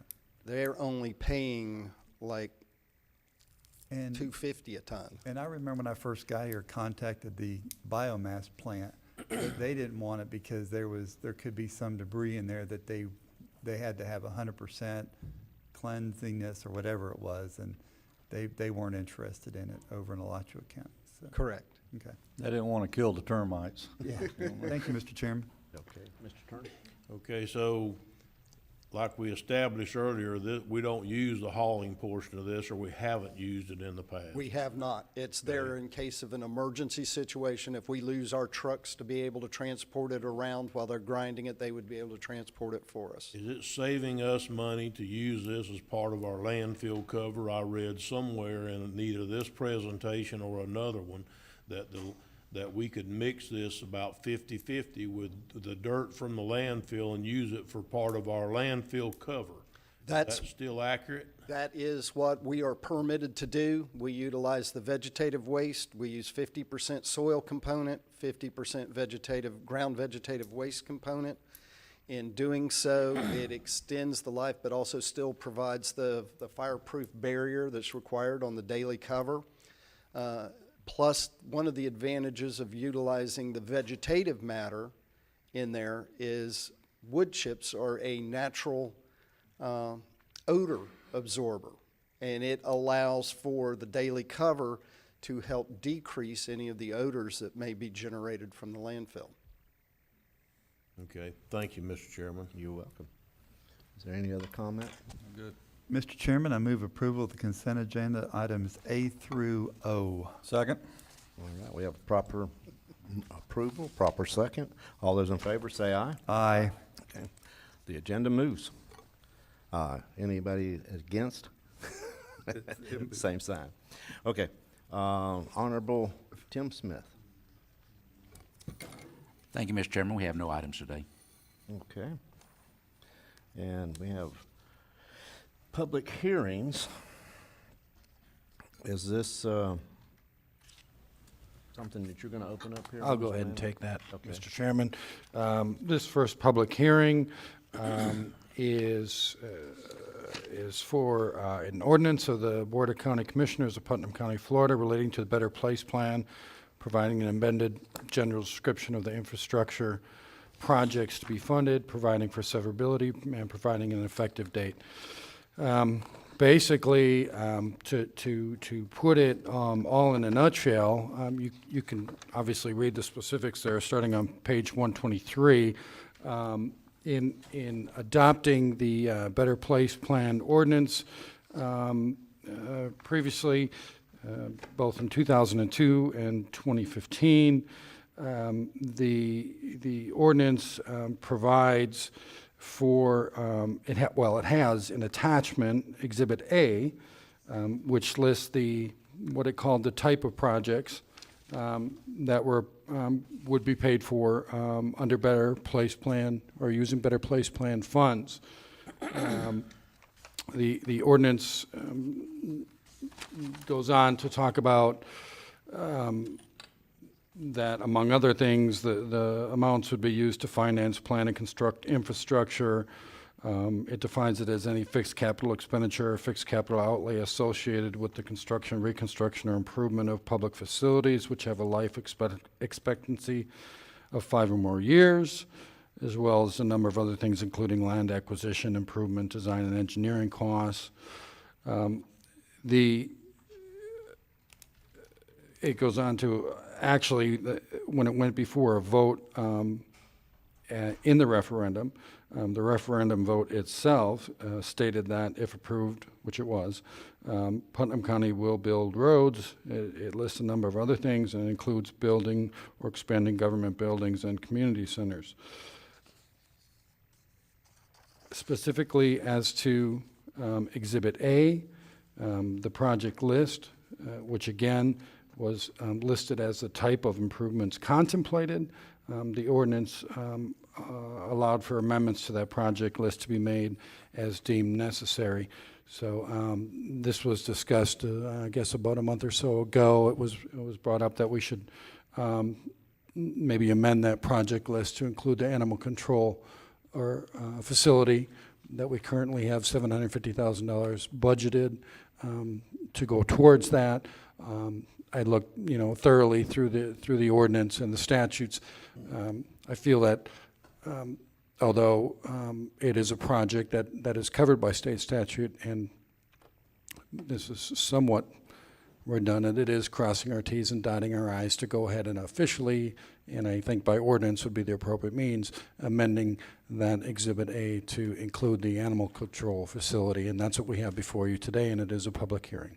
Okay, and this is just basically housekeeping, as I see it. Yes, sir. Commissioner Turner?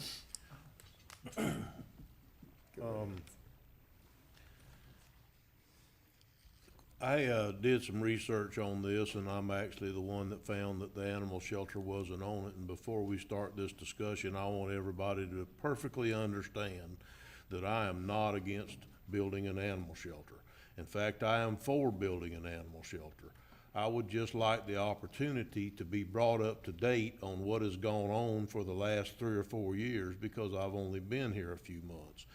I understand that the last time this was workshopped was in September of 16.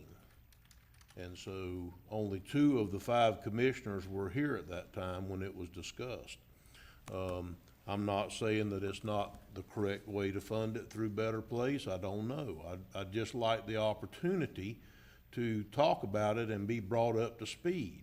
It was my last, and because I only can get bits and pieces, nobody seems that I'm allowed to talk to another commissioner, for instance. I can't talk to them unless I'm in a workshop or a commission meeting on this subject.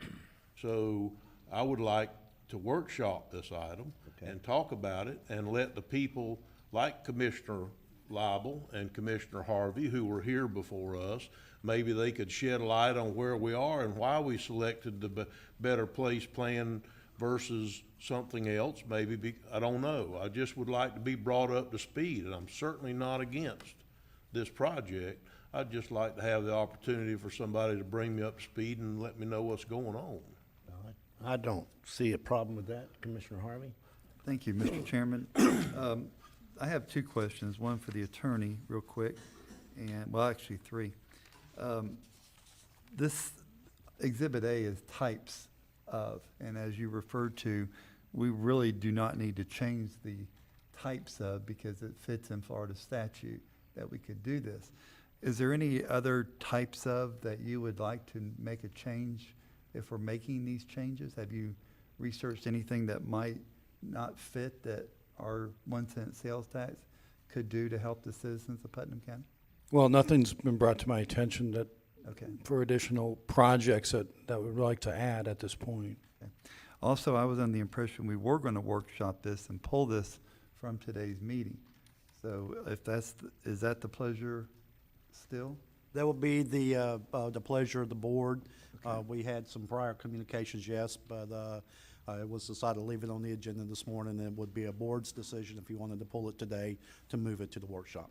Okay, thank you. Well, with that question, is our workshop is pretty full today, isn't it?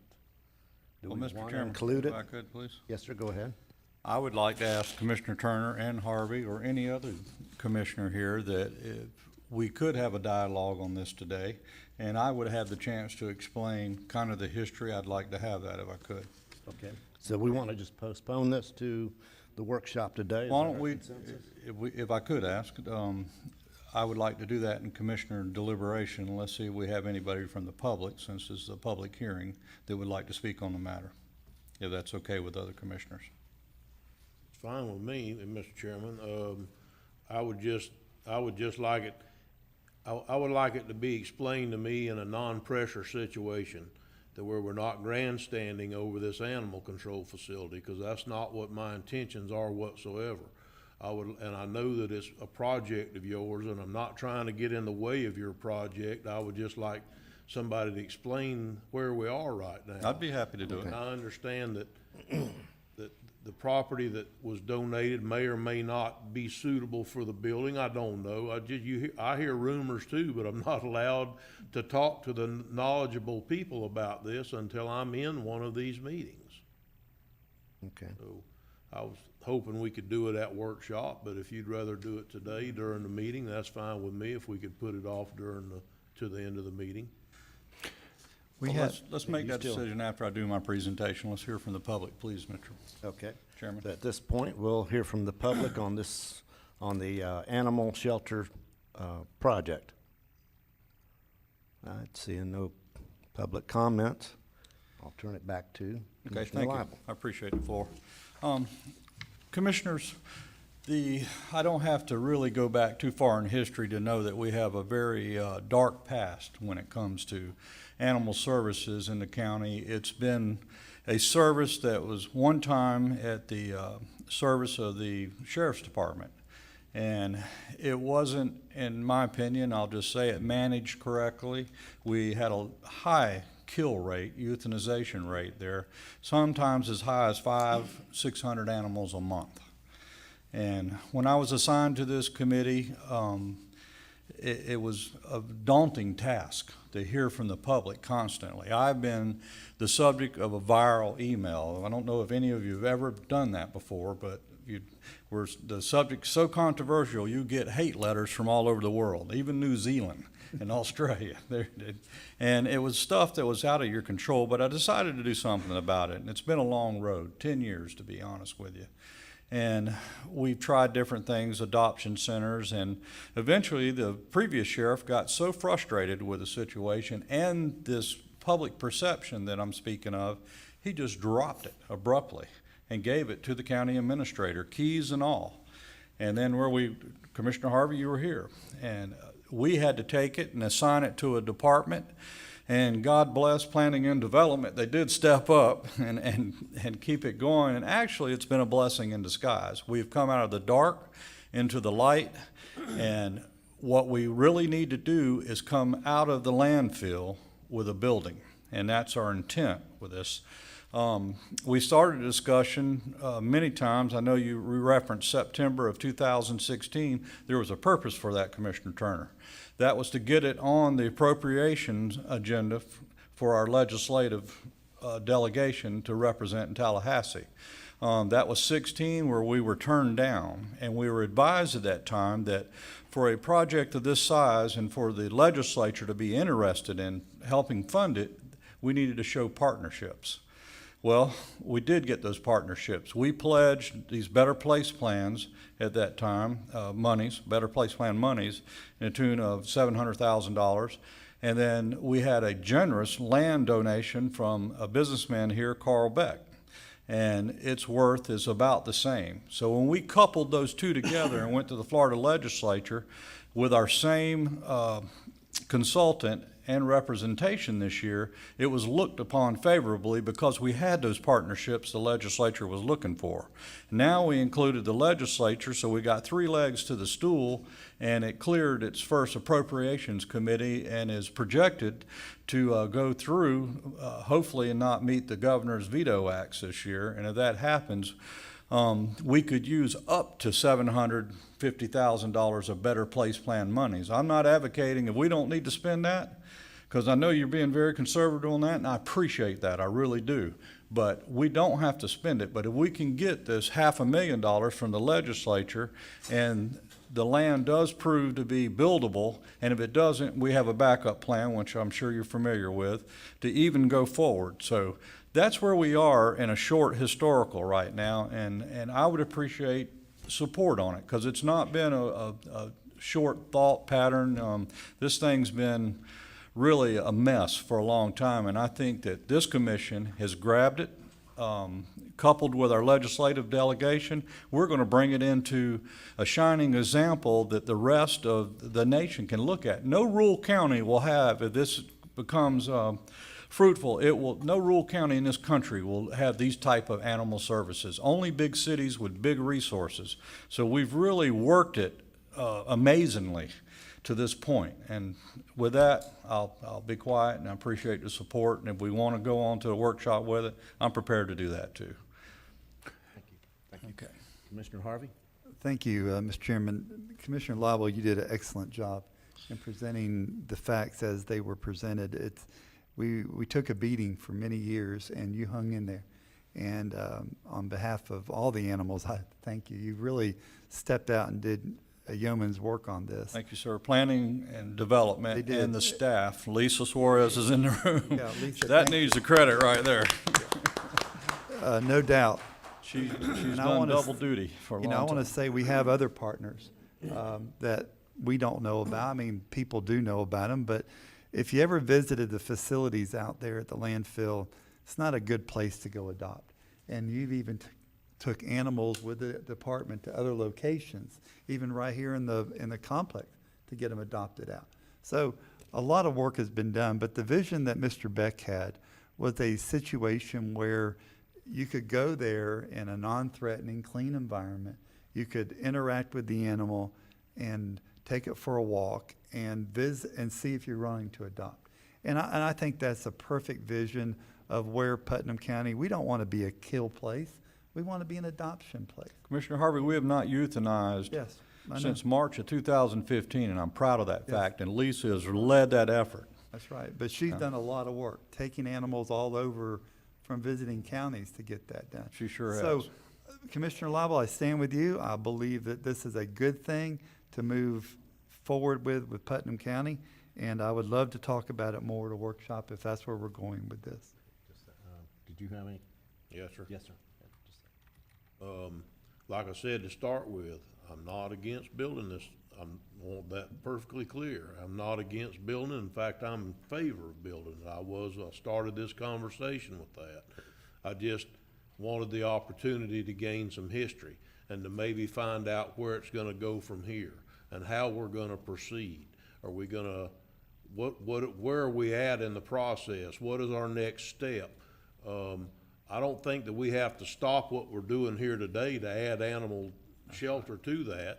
But I would like to sometime in the next couple of months, I don't think you're that close to breaking ground within a month or two, are you? Not at all, and I would Okay. welcome your So expertise in the maybe construction business. Maybe in the next couple of months, we could find some room in a workshop, and we could put it in there and discuss where you are and where we're going and how we're gonna proceed, and just, you know, maybe we can help some with it instead of, and maybe get the project started. I don't have a problem with any of that, but I know that I can't talk to you unless we're in a workshop about this subject. We're doing a good job of it this morning. So- And I've kind of overlooked your expertise in this construction trade, and this board I know would appreciate your input. And I would like to get a half a workshop dedicated just to this, to getting it launched, because we hope to have this thing up and going, Commissioner Turner, by April 1. Actually, it was March 1, but I know we're late, and you're going to tell me we're late for this sort of thing. Yeah,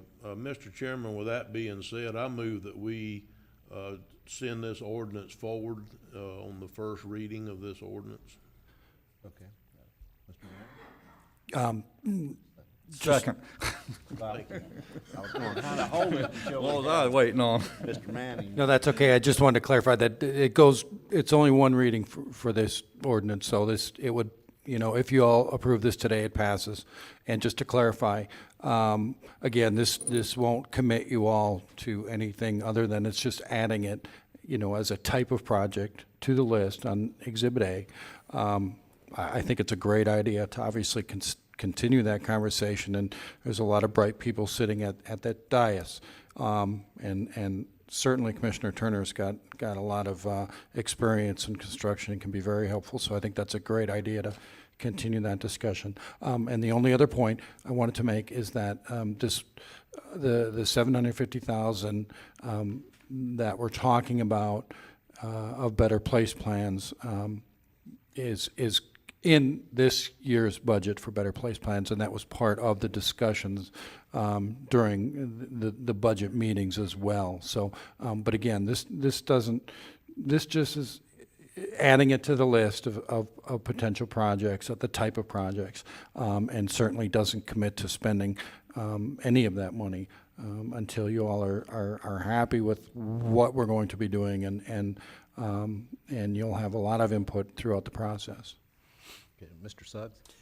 Yes, sir. Great conversation here this morning. The spirit of this commission is just keeps getting stronger, and I think the communications that we're hearing here today is just another testament of how well we want to work together, as well as do things the appropriate way. I just wanted to say that now that we've had the conversation, that this is a great example of what the private-public partnership is all about. You've got a local individual that's done real well here for Putnam County, and he wants to give back, and he's given back to Putnam County. You've got the county commission wrangling over where we're going to come up with the appropriate funds to hopefully bring the animal control facility to fruition. And you got conversation in Tallahassee right now in your legislative appropriation committees about the private-public partnership that's happening in Putnam County. And none of those things are bad things, folks. Those are great things. And to have Putnam County being mentioned in the light that we are in Tallahassee and D.C. right now is a great thing. So as your county administrator, thank you for the open, honest dialogue here this morning, and for the collegial approach to this. And whatever we need to get this thing going, we'll get it done. But again, I think this is exactly what we're all looking for, and I'm just as proud as I can be of what we're trying to do here. Thank you. Okay, thanks. Commissioner Harvey? Thank you very much, Mr. Chairman. I wave in support.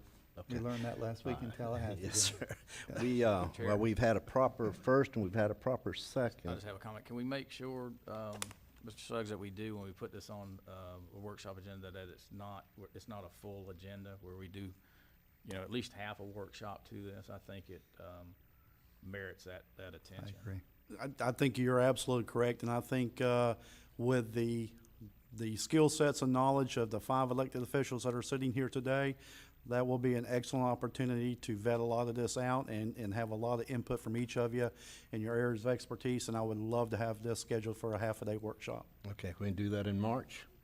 That's your choice. Absolutely, we'll make it I'd happen. love it. Sooner the Love better. it. Well, it needs to be done. Now, With we're gonna go ahead and inclusion of the approve building this. officials, top building officials. You got it? All right, and again, we've had a first, we've had a proper second. All those in favor, say aye. Aye. Aye. Aye. All those against, same sign. Thank Okay, you, motion Commissioners. moves. Thank you. Good job. Okay, next, Public Works, approval of irrigation ordinance to enhance the Public Works water quality program. Mr. Chairman, I was reading my fertilizer application this morning. See what you've got me doing already?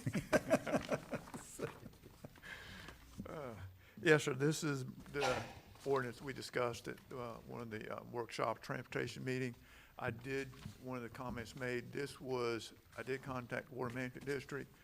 This watering schedule is already in their ordinance. They already enforce it. It is enforced year-round, not during times of drought, but they enacted this several years ago, so we basically are getting credit for mimicking exactly what they already have on their books that they are enforcing. Well, Mr. Chairman, Yes, sir. it's my understanding, though, that water management doesn't have an enforcement arm. We have a codes enforcement arm. We do have a code While- enforcement, yes, sir. While I understand that we need the BMAP points, and I'm okay with moving this forward, you know, I'm having a big problem with this is because Public Works is getting all the points and they're reaping all the benefits, but all the expense and all the time and all of the other side of it's gonna be laid on the code enforcement. So basically, it's not real fair here, Press, Mr. Tompkins, it's not, because you're getting the benefits, but they're the ones that's paying the price for it. So, like I said, I'm willing to move this one forward mainly because it's already part of water management and whatever, but water management doesn't have a water sprinkler policeman to come out and get you. We have a codes enforcement issue, and it's gonna be just another one of those issues that neighbors are gonna fight neighbors over if they don't get along and somebody turns their sprinkler on Thursday instead of Friday.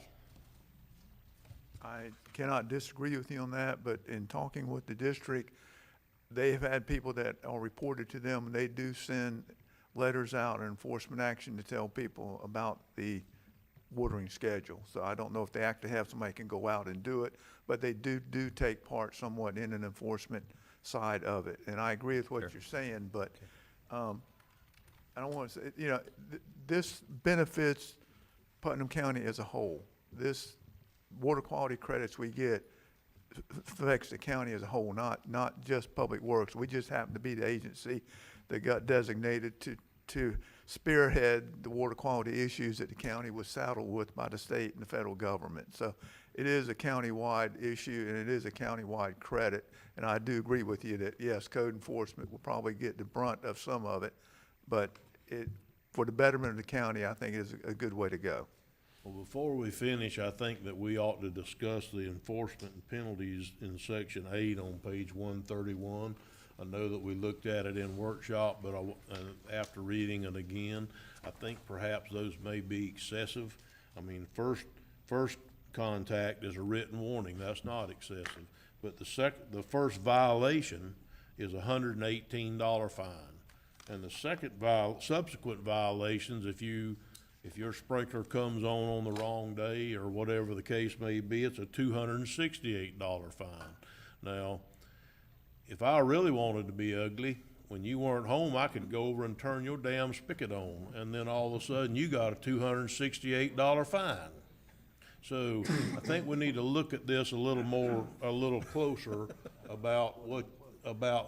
and you know, I meant that to be a little silly, but it's not out of line for that to happen. And so, you know, I really think that we need to maybe at least look at that portion of it, of the enforcement portion of it. We can certainly look at that, and we can amend that this morning if it's so desired by the board. Well, I'd like to hear if other commissioners also have a concern over it. Thank you, Mr. Chairman. Up the floor. Then Commissioner Lible. Mr. Chair, Mr. Tompkins, the fine schedule that Commissioner Turner just discussed, is that set by water management or our legislature? That was the DEP guideline ordinance that was sent to us from the state. Okay, so do we have the ability to reset those? And also, Mr. Manning, can we create an interlocal agreement with St. Johns River Water Management District to do the enforcement and take our code enforcement completely out of it? They're already out there doing the same task. Yes, sir. 2 questions. I'm not sure on that one.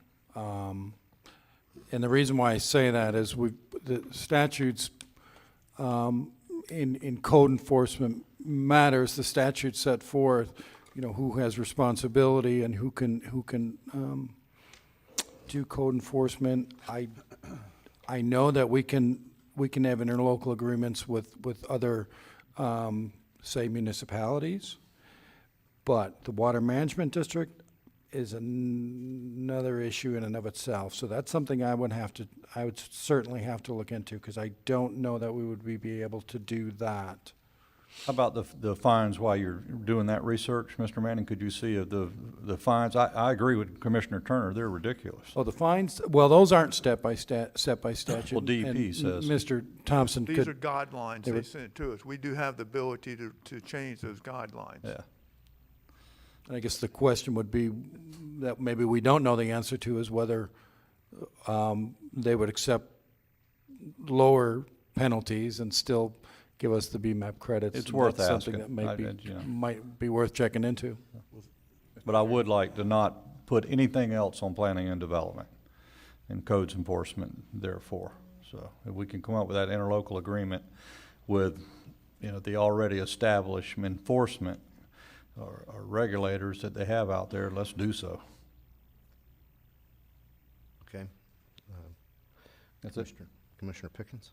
Yeah, along those lines with Commissioner Turner and Commissioner Liable is I sure don't want to put anything more on codes enforcement. They're shorthanded and they've got a tough job to do anyway. When I spoke with you press yesterday, I was under the assumption that water management was going to be the sprinkler police and enforce this, but I guess that's not correct. They do some enforcement now. I don't know to the extent of what they do. I can tell you this, when I lived in South Florida, I did get an enforcement letter from the district down there because I was watering the wrong days. So. And it did not come from the county. It came from the Water Management District. Okay, yeah, I agree. Mr. Manning, if you could look into that to see if that's possible, because I don't know that codes enforcement needs another job, to be honest with you. And I do believe that this very well could be used with neighbors not getting along with each other to try to turn, to get back at their neighbor, unfortunately. So, that's all I got. Mr. Smith? Thank you, Mr. Chairman.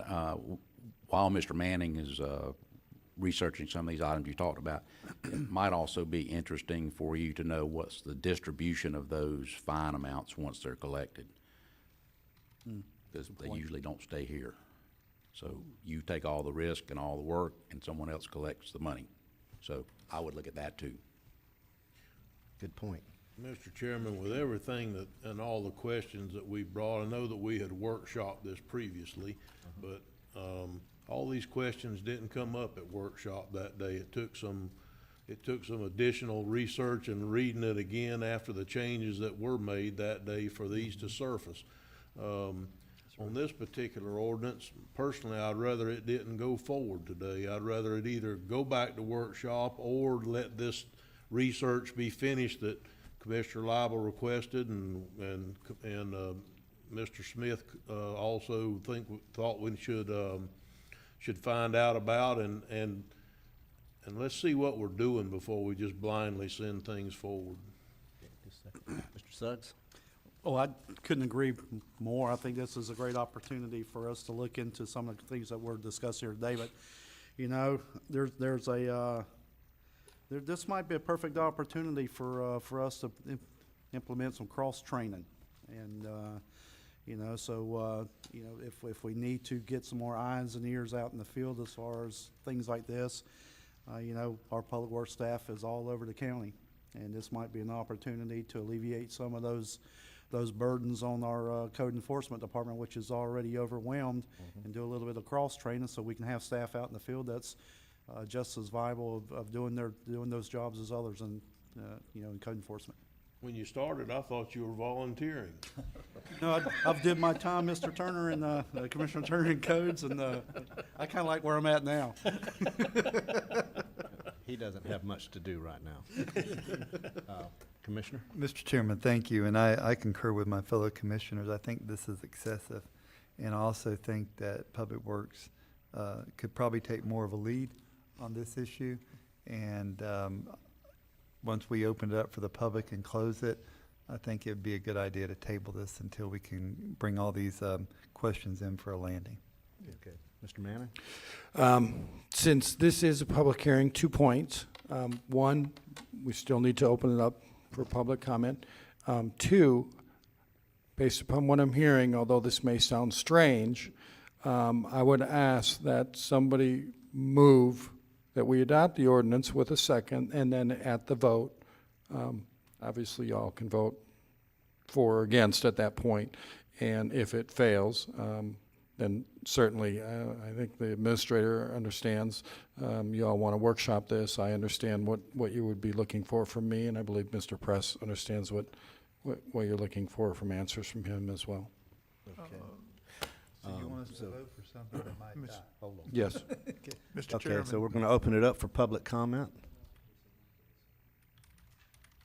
Seeing none, we'll close that portion. You had something? Mr. Manning, would it be appropriate if we just respectfully requested an indefinite table of this item and bring it back at a much later date? For an ordinance and a public hearing, I prefer it not go that way. Okay. I think it's cleaner, although Mr. Suggs had a good point. Someone could make a motion and it could die for lack of a second and not pass that way as well. Okay. So at that point, gentlemen, do we have a motion for approval of the irrigation ordinance to enhance the Public Works water quality program? Mr. Chairman, may I ask another question first? Yes, sir, of you Mr. can. Manning? So you're wanting us to make you don't want a motion that says we don't want it to move forward or we don't want to do it. You want one that says we want to pass it. Yes, as odd as that sounds, it's better to have a positive motion than a motion in the negative. Okay. So somebody moved to pass, and if there's not a second, it would die there. If there's a second, then it certainly could die at the vote. Quite that hypocritical. Somebody else up here may have to try that. Mr. Harvey? Again, the motion is just to bring it forward for a vote. I think I can clean this up. Okay? Why couldn't we pass a motion today for this ordinance and strike Section 8 and come back and revisit Section 8 at a later time? Then we didn't table it, we're just gonna bring Section 8 back up at a different time. Can we amend our ordinance at that future meeting? No, I believe the ordinance has to have a Section 8, enforcement and penalties. It needs to be in there, whether I'm not it's comfortable changed or doing- not, you know. I'm not comfortable doing what you're asking to be done. Well, certainly anybody else could make the motion. Something has to happen. It is a public hearing on an ordinance that has been advertised. Well, Make a motion. Mr. Chairman, point of order. Yes, sir. Are you telling us that we can't table passing an ordinance? You can table it, although it's not particularly fair to the public to table something indefinitely if it's been advertised for a hearing. If you want to continue it to another date, time certain, it can be re-advertised for that. Or re-advertise when it comes up? Wouldn't it be the same thing if we tabled it to a non-date time? It can, you can do that, but again, I think it provides better finality if there's a motion and a vote on the ordinance today, and then we bring it back forward with whatever changes are discussed later. Well, the only motion that I would be prepared is that we didn't move it forward and that just stopped until such time as the future is what we ever wanted to. And Mr. Chairman, I make that a motion. Second. Okay. All right, so we have a motion on the floor to not approve the irrigation ordinance to enhance the Public Works water quality program. We've had a proper first, a proper second. All those in favor say aye. Aye. Aye. All those against, same sign.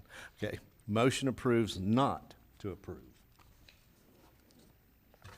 Mr. Chair, may I ask a Yes, just sir, for then we're open clarity, for discussion. Are we going to bring this back to a workshop? Yes, sir. And I'm not sure when this workshop's going to be, because is it going to be included with the transportation? I think we've got a full boat today on transportation. I would prefer to bring this back in a month or so. I'm not in no tremendous hurry to get it. I think we need to do a little bit more homework and get this thing All right, fully so- vetted, and I wouldn't bring it back till March or April, be honest with you. Okay, so right now, do we want to say April Mr. workshop, transportation? Yes, sir, go During ahead. my comments today, and I'll go ahead and make them now, and you won't have to listen to me later. I was gonna ask that maybe on that third Tuesday of the month that we have not been workshopping lately, that it seems like we're getting a tremendous backlog of workshops that we need to do. Maybe this coming month in March perhaps, or even in this month, if it becomes necessary, we should go ahead and meet that other day and try to check off some of this backlog of workshops that we need to do. And some of these aren't 15-minute workshops. I mean, some of the ones we've even talked about today are gonna take an hour or two of pretty good work, I think. So maybe we could start thinking about using that afternoon or that day again, if it's not too inconvenient. Well, I've heard that we're trying to gather information, so in my opinion, I would say that that's probably a great idea, but in March. Yes, sir. March, the third Tuesday in March, 2 o'clock, to make that our workshop, possibly even for both of these. We already have a March workshop on. Additional workshop. Yep. Yeah. And so I think that it would be up to the administrator to decide what comes to which one. Okay. But if we could just go ahead and give him that option that afternoon as well as the other ones that we have, then We perhaps. just need a nod of heads on this, I'm pretty sure, and I'm good with it. I think it's a great idea. Okay. Well, and I'd like to say, are you done? Yes, sir, go ahead. Thank you. Maybe we need to look at not at 2 o'clock. Maybe that March one to catch us up needs to be kind of an all day with a lunch break and get it over with, because we are kind of backlogged. 9 a.m. Yeah, I wouldn't have a problem with that getting caught up. Okay, well, I'm gonna put that on Mr. Pickens. Okay, all right, 9 o'clock, third Tuesday, March. Okay, everybody in agreement on that? Then we're good, okay. All right, let's move to our. Mr. Before. More discussions.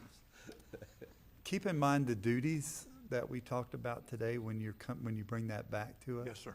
Because I think that you heard the consensus on that, okay? Be glad to. Thank you, Mr. Chairman. Okay. Yeah, who's gonna enforce and how much and all those things, Yeah, all that. All right, so we're gonna close the public hearings. We're moving to appointments. Start with Mr. Lible. I have none today, Mr. Chairman. Mr. Pickens? Yeah, I'd like to reappoint Tammy Ridenhour to the Affordable Housing Committee.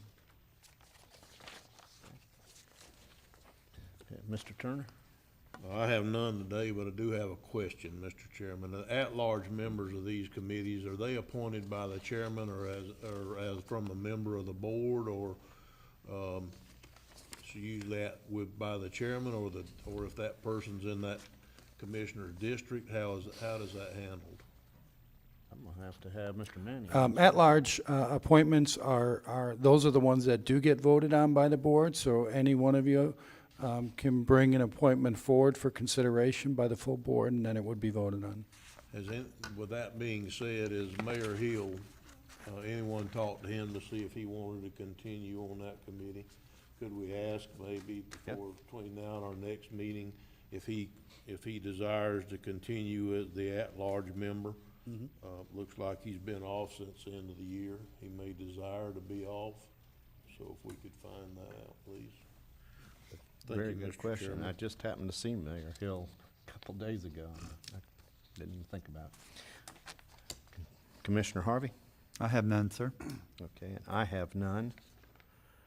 So I guess we'll move on here to comments by County Administrator. Yes, sir, Mr. Chair. Again, great meeting today. I actually got a few things to talk about. Upon return from Tallahassee this week, I received a letter from the City of Crescent City City Manager, Mr. Kennedy, wanting to, well, they actually have a meeting scheduled for February 20th to talk about their CRA and the direction it's going and possible expansion. And so I'll read that letter. I'll send a copy of that letter out to all 5 elected officials as well, so you'll be aware of what's being discussed. And I'll try to clear my schedule that night to be in attendance at the meeting on February 20th. I believe it's at 6 p.m. there at City Hall in Crescent City. Also, received an email from Ms. Dillon yesterday. Is Ms. Dillon still here? Yes. The landfill RFP had the non-mandatory pre-bid meeting. I believe it was this week or late last week. One of the comments that was made or questions that was asked was the possibility of delaying your deadline for 30 days to give potential representatives of companies to put a more detailed packet together for your review of potential operations at the landfill. So before I can move forward with that, I would need to just kind of want to bring that to your attention. Okay, well, I was gonna put it, Mr. Turner anyway, so go right ahead. Thank you. So we did have people show up to that meeting. You mind Melissa coming up? Oh, Miss Dillon, excuse me.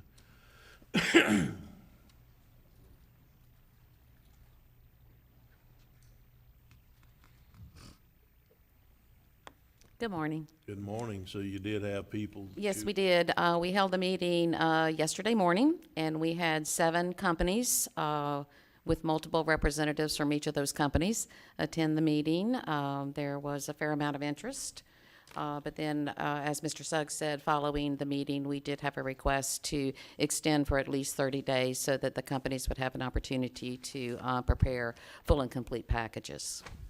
Mr. Chairman, while I was the one that was trying to push this as hard as I possibly could to try and get it back on track, I think that I would personally have no problem extending that 30 days unless someone can tell me a reason why we shouldn't, to give those people proper time or what they think is proper time to come up with a proposal. Okay. Gentlemen? My only concern, would you think it would cause strife between the competing entities? Or do you think they'll all be appreciative of the expanded time? Well, I certainly wouldn't want to speak for them, but my feeling would be that everybody would appreciate the extended time. Because it's still fair. Yeah. Absolutely, it would be fair. And what we would do is issue an addendum to the RFP, and we would place the addendum on the website. And part of the RFP package was it is the responsibility of the respondents to check the website for any addendum.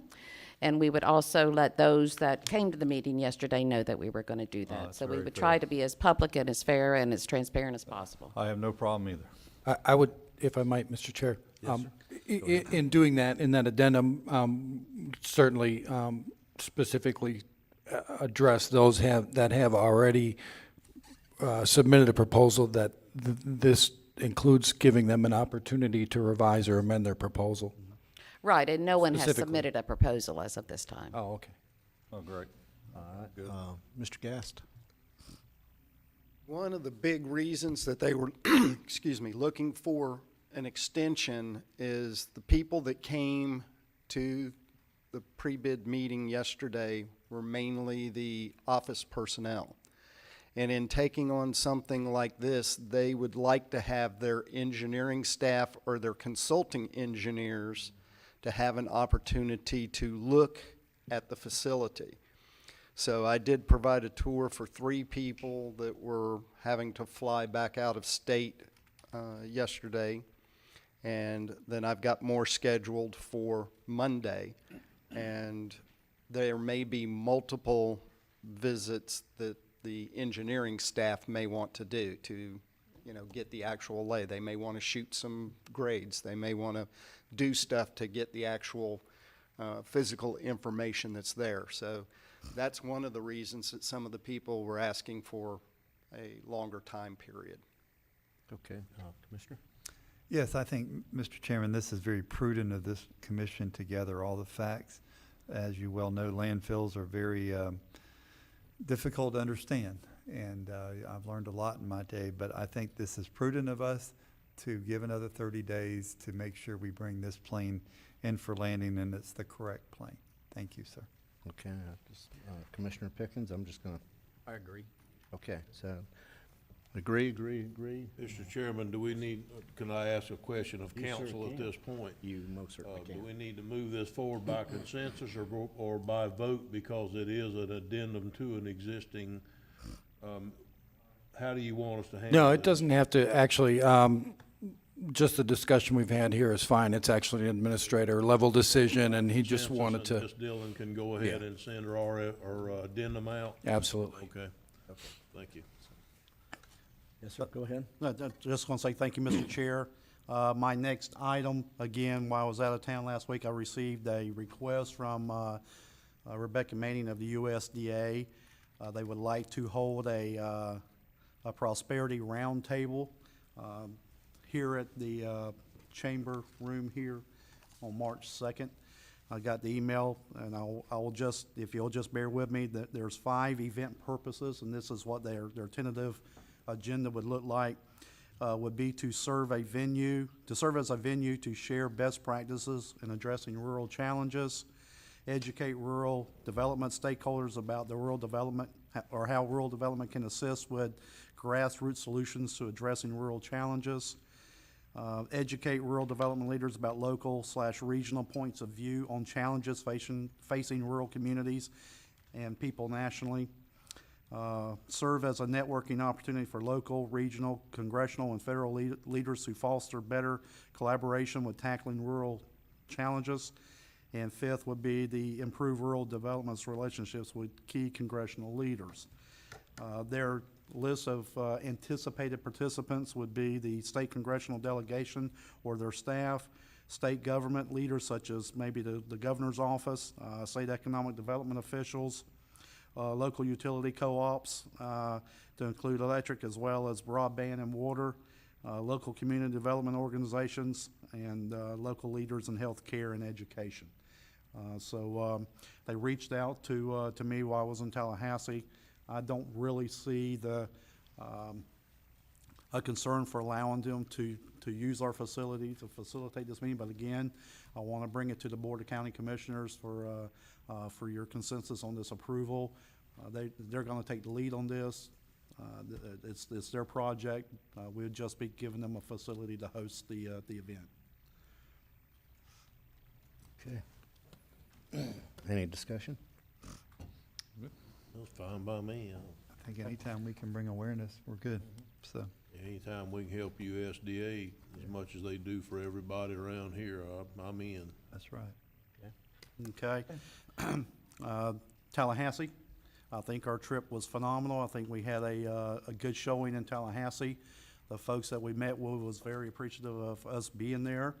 I'd like to say they rolled out the red carpet on a couple of occasions to welcome Putnam County, and we had a lot of positive comments and conversations while we were there about our appropriations and where we're headed. There has been a lot of discussion about hosting a Putnam Day in Tallahassee next March or April. Haven't been involved with that organization from Clay County doing the Clay Day for a few years. I think it's extremely valuable tool for as many of us elected officials and appointed officials to get to Tallahassee and have a Putnam Day there on the square and meet our legislators and be hosted by the folks in Tallahassee. And again, a great vehicle to show what we are, who we are, what we're proud of, and who Putnam County is. And so I think it's a project that I would like to start moving forward on some planning and development on that, and see where we go with that. So I'd like to do that. March or April of this year? No, sir. Next year? Of next year. Okay. Yeah, so Well, that's, I think that part of this, we need to try to budget some money for next year to be able to buy some like T-shirts or some shirts or something. Seems like that every time they have a legislative day, everybody shows up in the same colored shirt or T-shirt or whatever, where they know that you're all there together, so. Yes, sir. I think that's a very appropriate request, and I think when we put our budget together this coming fiscal year, we're going to address some of the concerns and needs that we need. They're not coming to us, folks, that we need to be putting ourselves in front of our legislators at every opportunity that we have to keep pushing for the things that are important to Putnam County and to our residents, and it's one of those things that as elected officials and appointed officials, it's our responsibility. And so I'll address those concerns in our upcoming budget. Okay. Commissioner Harvey? Thank Thank you, Mr. Chairman. Mr. Suggs, you're exactly right. Representative Payne had some wonderful ideas, and so did Mr. Senator Perry, on showcasing industries and agricultural and products available in Putnam County. And I think when we reach out to all those different partners that we have in this county, we're going to make a great showing up there next year.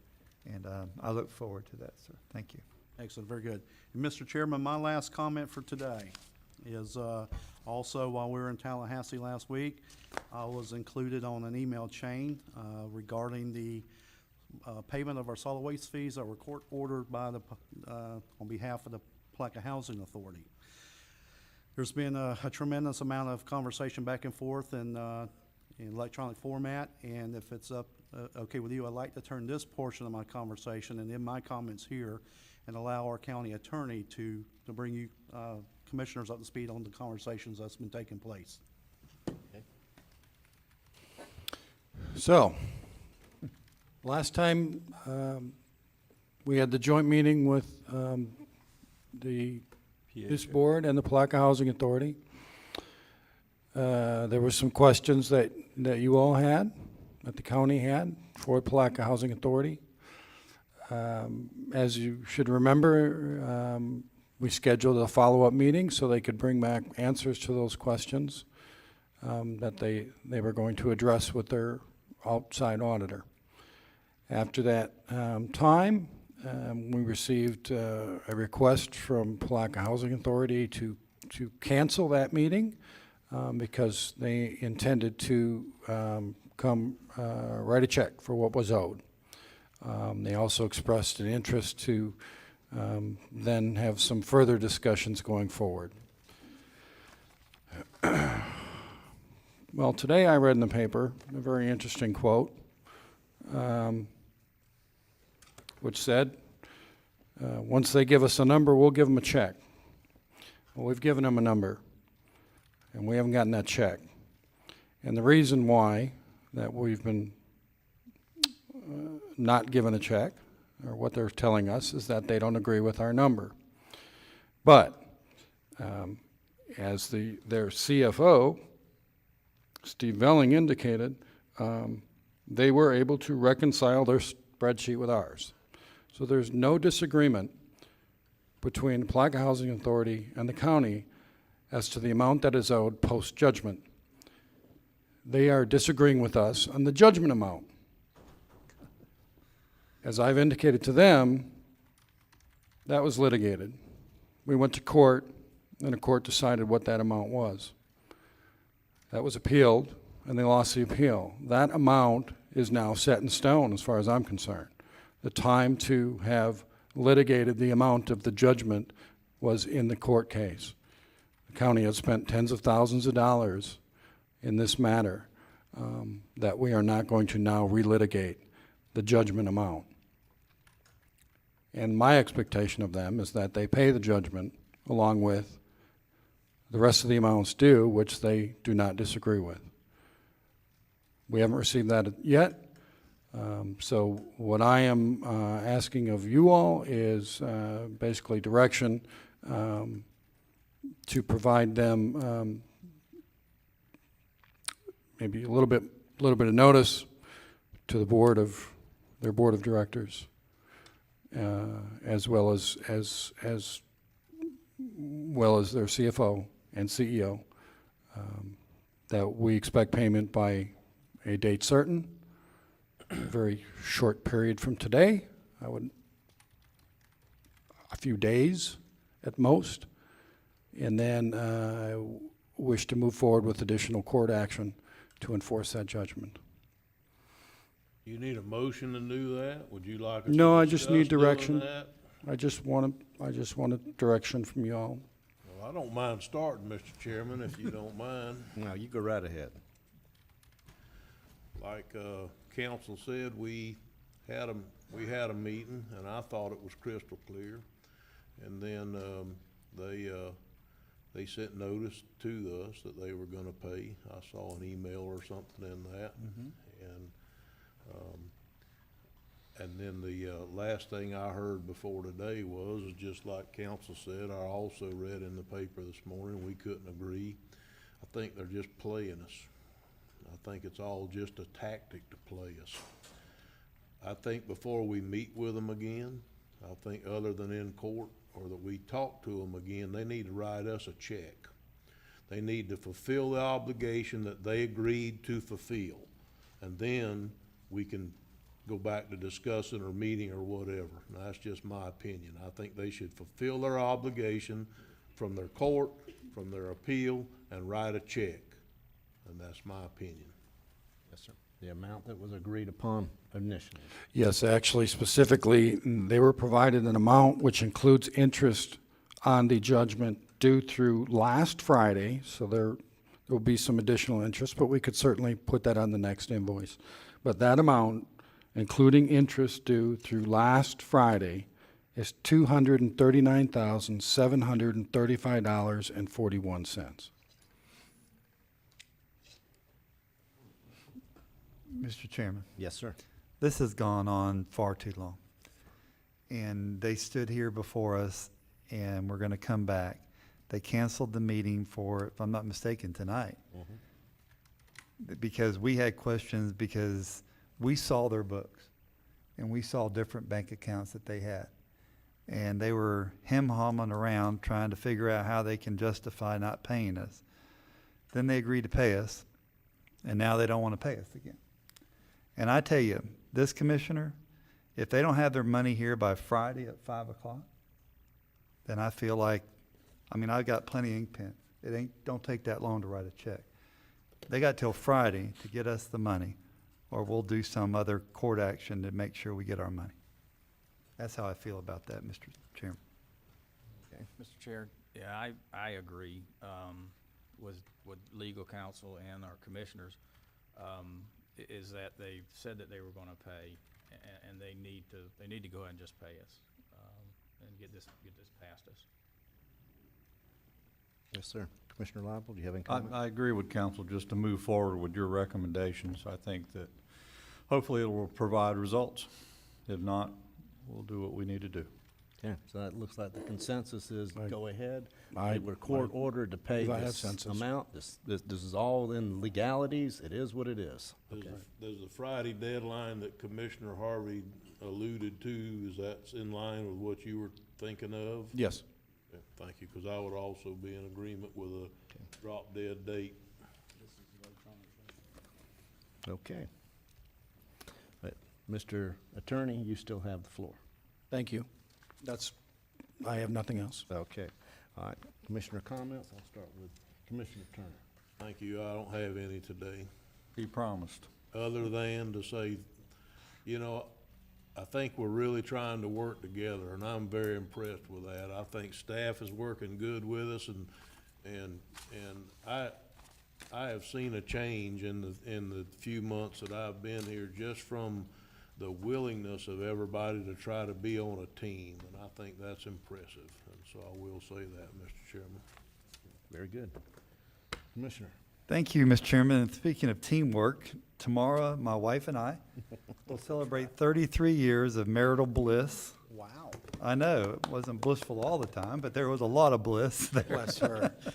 But we're going to have some bliss tomorrow, so we're going to take a day for ourselves and go out and enjoy Florida a little bit. So I do want to publicly thank my wife for putting up for me for 33 years, and my family, by the way. For those of you who don't know, I do have a wife, 3 daughters, a mother-in-law.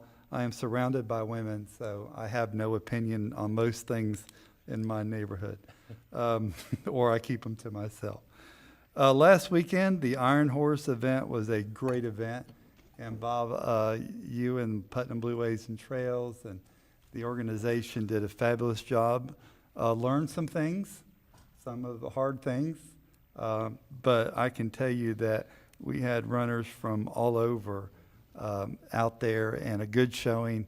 And it was just a really great weekend to be in Flora Home and be a part of that. And I will reserve another comment until the workshop, Mr. Chairman, so thank you. Okay. Commissioner Lible? All right, thank you, Mr. Chairman, I appreciate it. I'd like to thank the Honorable Tim Smith for helping with our Honorable Mayor Terrell Hill kicking off March for Babies this past week, and commend all our employees that participate and help with this worthwhile project. And, I'm involved this year and will be next year, and I'm looking forward to it. Thank you, Tim. The other thing is, I'd just like to wish everybody a happy Mardi Gras. That is occurring today. And as they say in French, le bon temps roulé. Very good. Thank you. Mr. Pickens. Yeah, Chairman Goddard, I just want to say, great meeting. It was neat to go to Tallahassee this week with Chairman Goddard, Commissioner Harvey, and County Administrator Suggs. It was neat to meet with Senator Perry and Representative Payne and to listen to what they have going on, and they are working hard for Putnam County. I enjoyed being able to spend a little time with my fellow commissioners and especially Terry Suggs. We had dinner one night and got to learn a little bit more about him, so that was a good experience for me. I was truly honored to be able to read the proclamation to recognize St. John's River State College for a number of reasons, as I mentioned, as my dad served on that board in the 70s, and now my brother is the president, and the things that they are doing in the community. So it was special to be able to recognize them today and for me to be a part of that. Also, it's very special to have the children involved in any of our commission programs with the Students Against Tobacco and have their presentations. I think it was very special. And also for Sheriff Deloach to be able to honor some of his employees and the people who protect us during the county. It was just special. So I think it was a really good meeting today. Thank you. Excellent, Commissioner. Excellent. I just want to say, you know, we had a great time up there in Tallahassee. I was surprised how open everyone was. They were just really on board trying to help Putnam County move forward. Putnam Day, I think, is going to be a big hit. And with that, I wanted to say, if you have a weekend and you say there is nothing to do, you haven't rode around Putnam County. There is something going on somewhere in Putnam County, and sometimes there'd be 5 or 6 things going on at the same time all over the place here, and I just enjoy it. I enjoy our community, I enjoy our people, and the camaraderie that I see with everyone. You know, it's good. Did you have anything to include there, Mr. Suggs? Yeah, I hate to cut in, Mr. Chairman, but I'd be remiss if I didn't do a shout out to the folks from Pinal Baptist Church. I had an opportunity to stay back on Thursday and visit with them for a little while at the Capitol. Those children were just ecstatic about what they were seeing. They had been to the governor's mansion and were visiting the different locations in our state's capital. And I've actually extended an invitation for them to come and visit us here at the administration building and sit in with us at a county commission meeting and learn a little bit more about local government. But it was a pleasure, and I appreciate the opportunity to do that. Thank you. All right. Well, with that, this meeting is adjourned.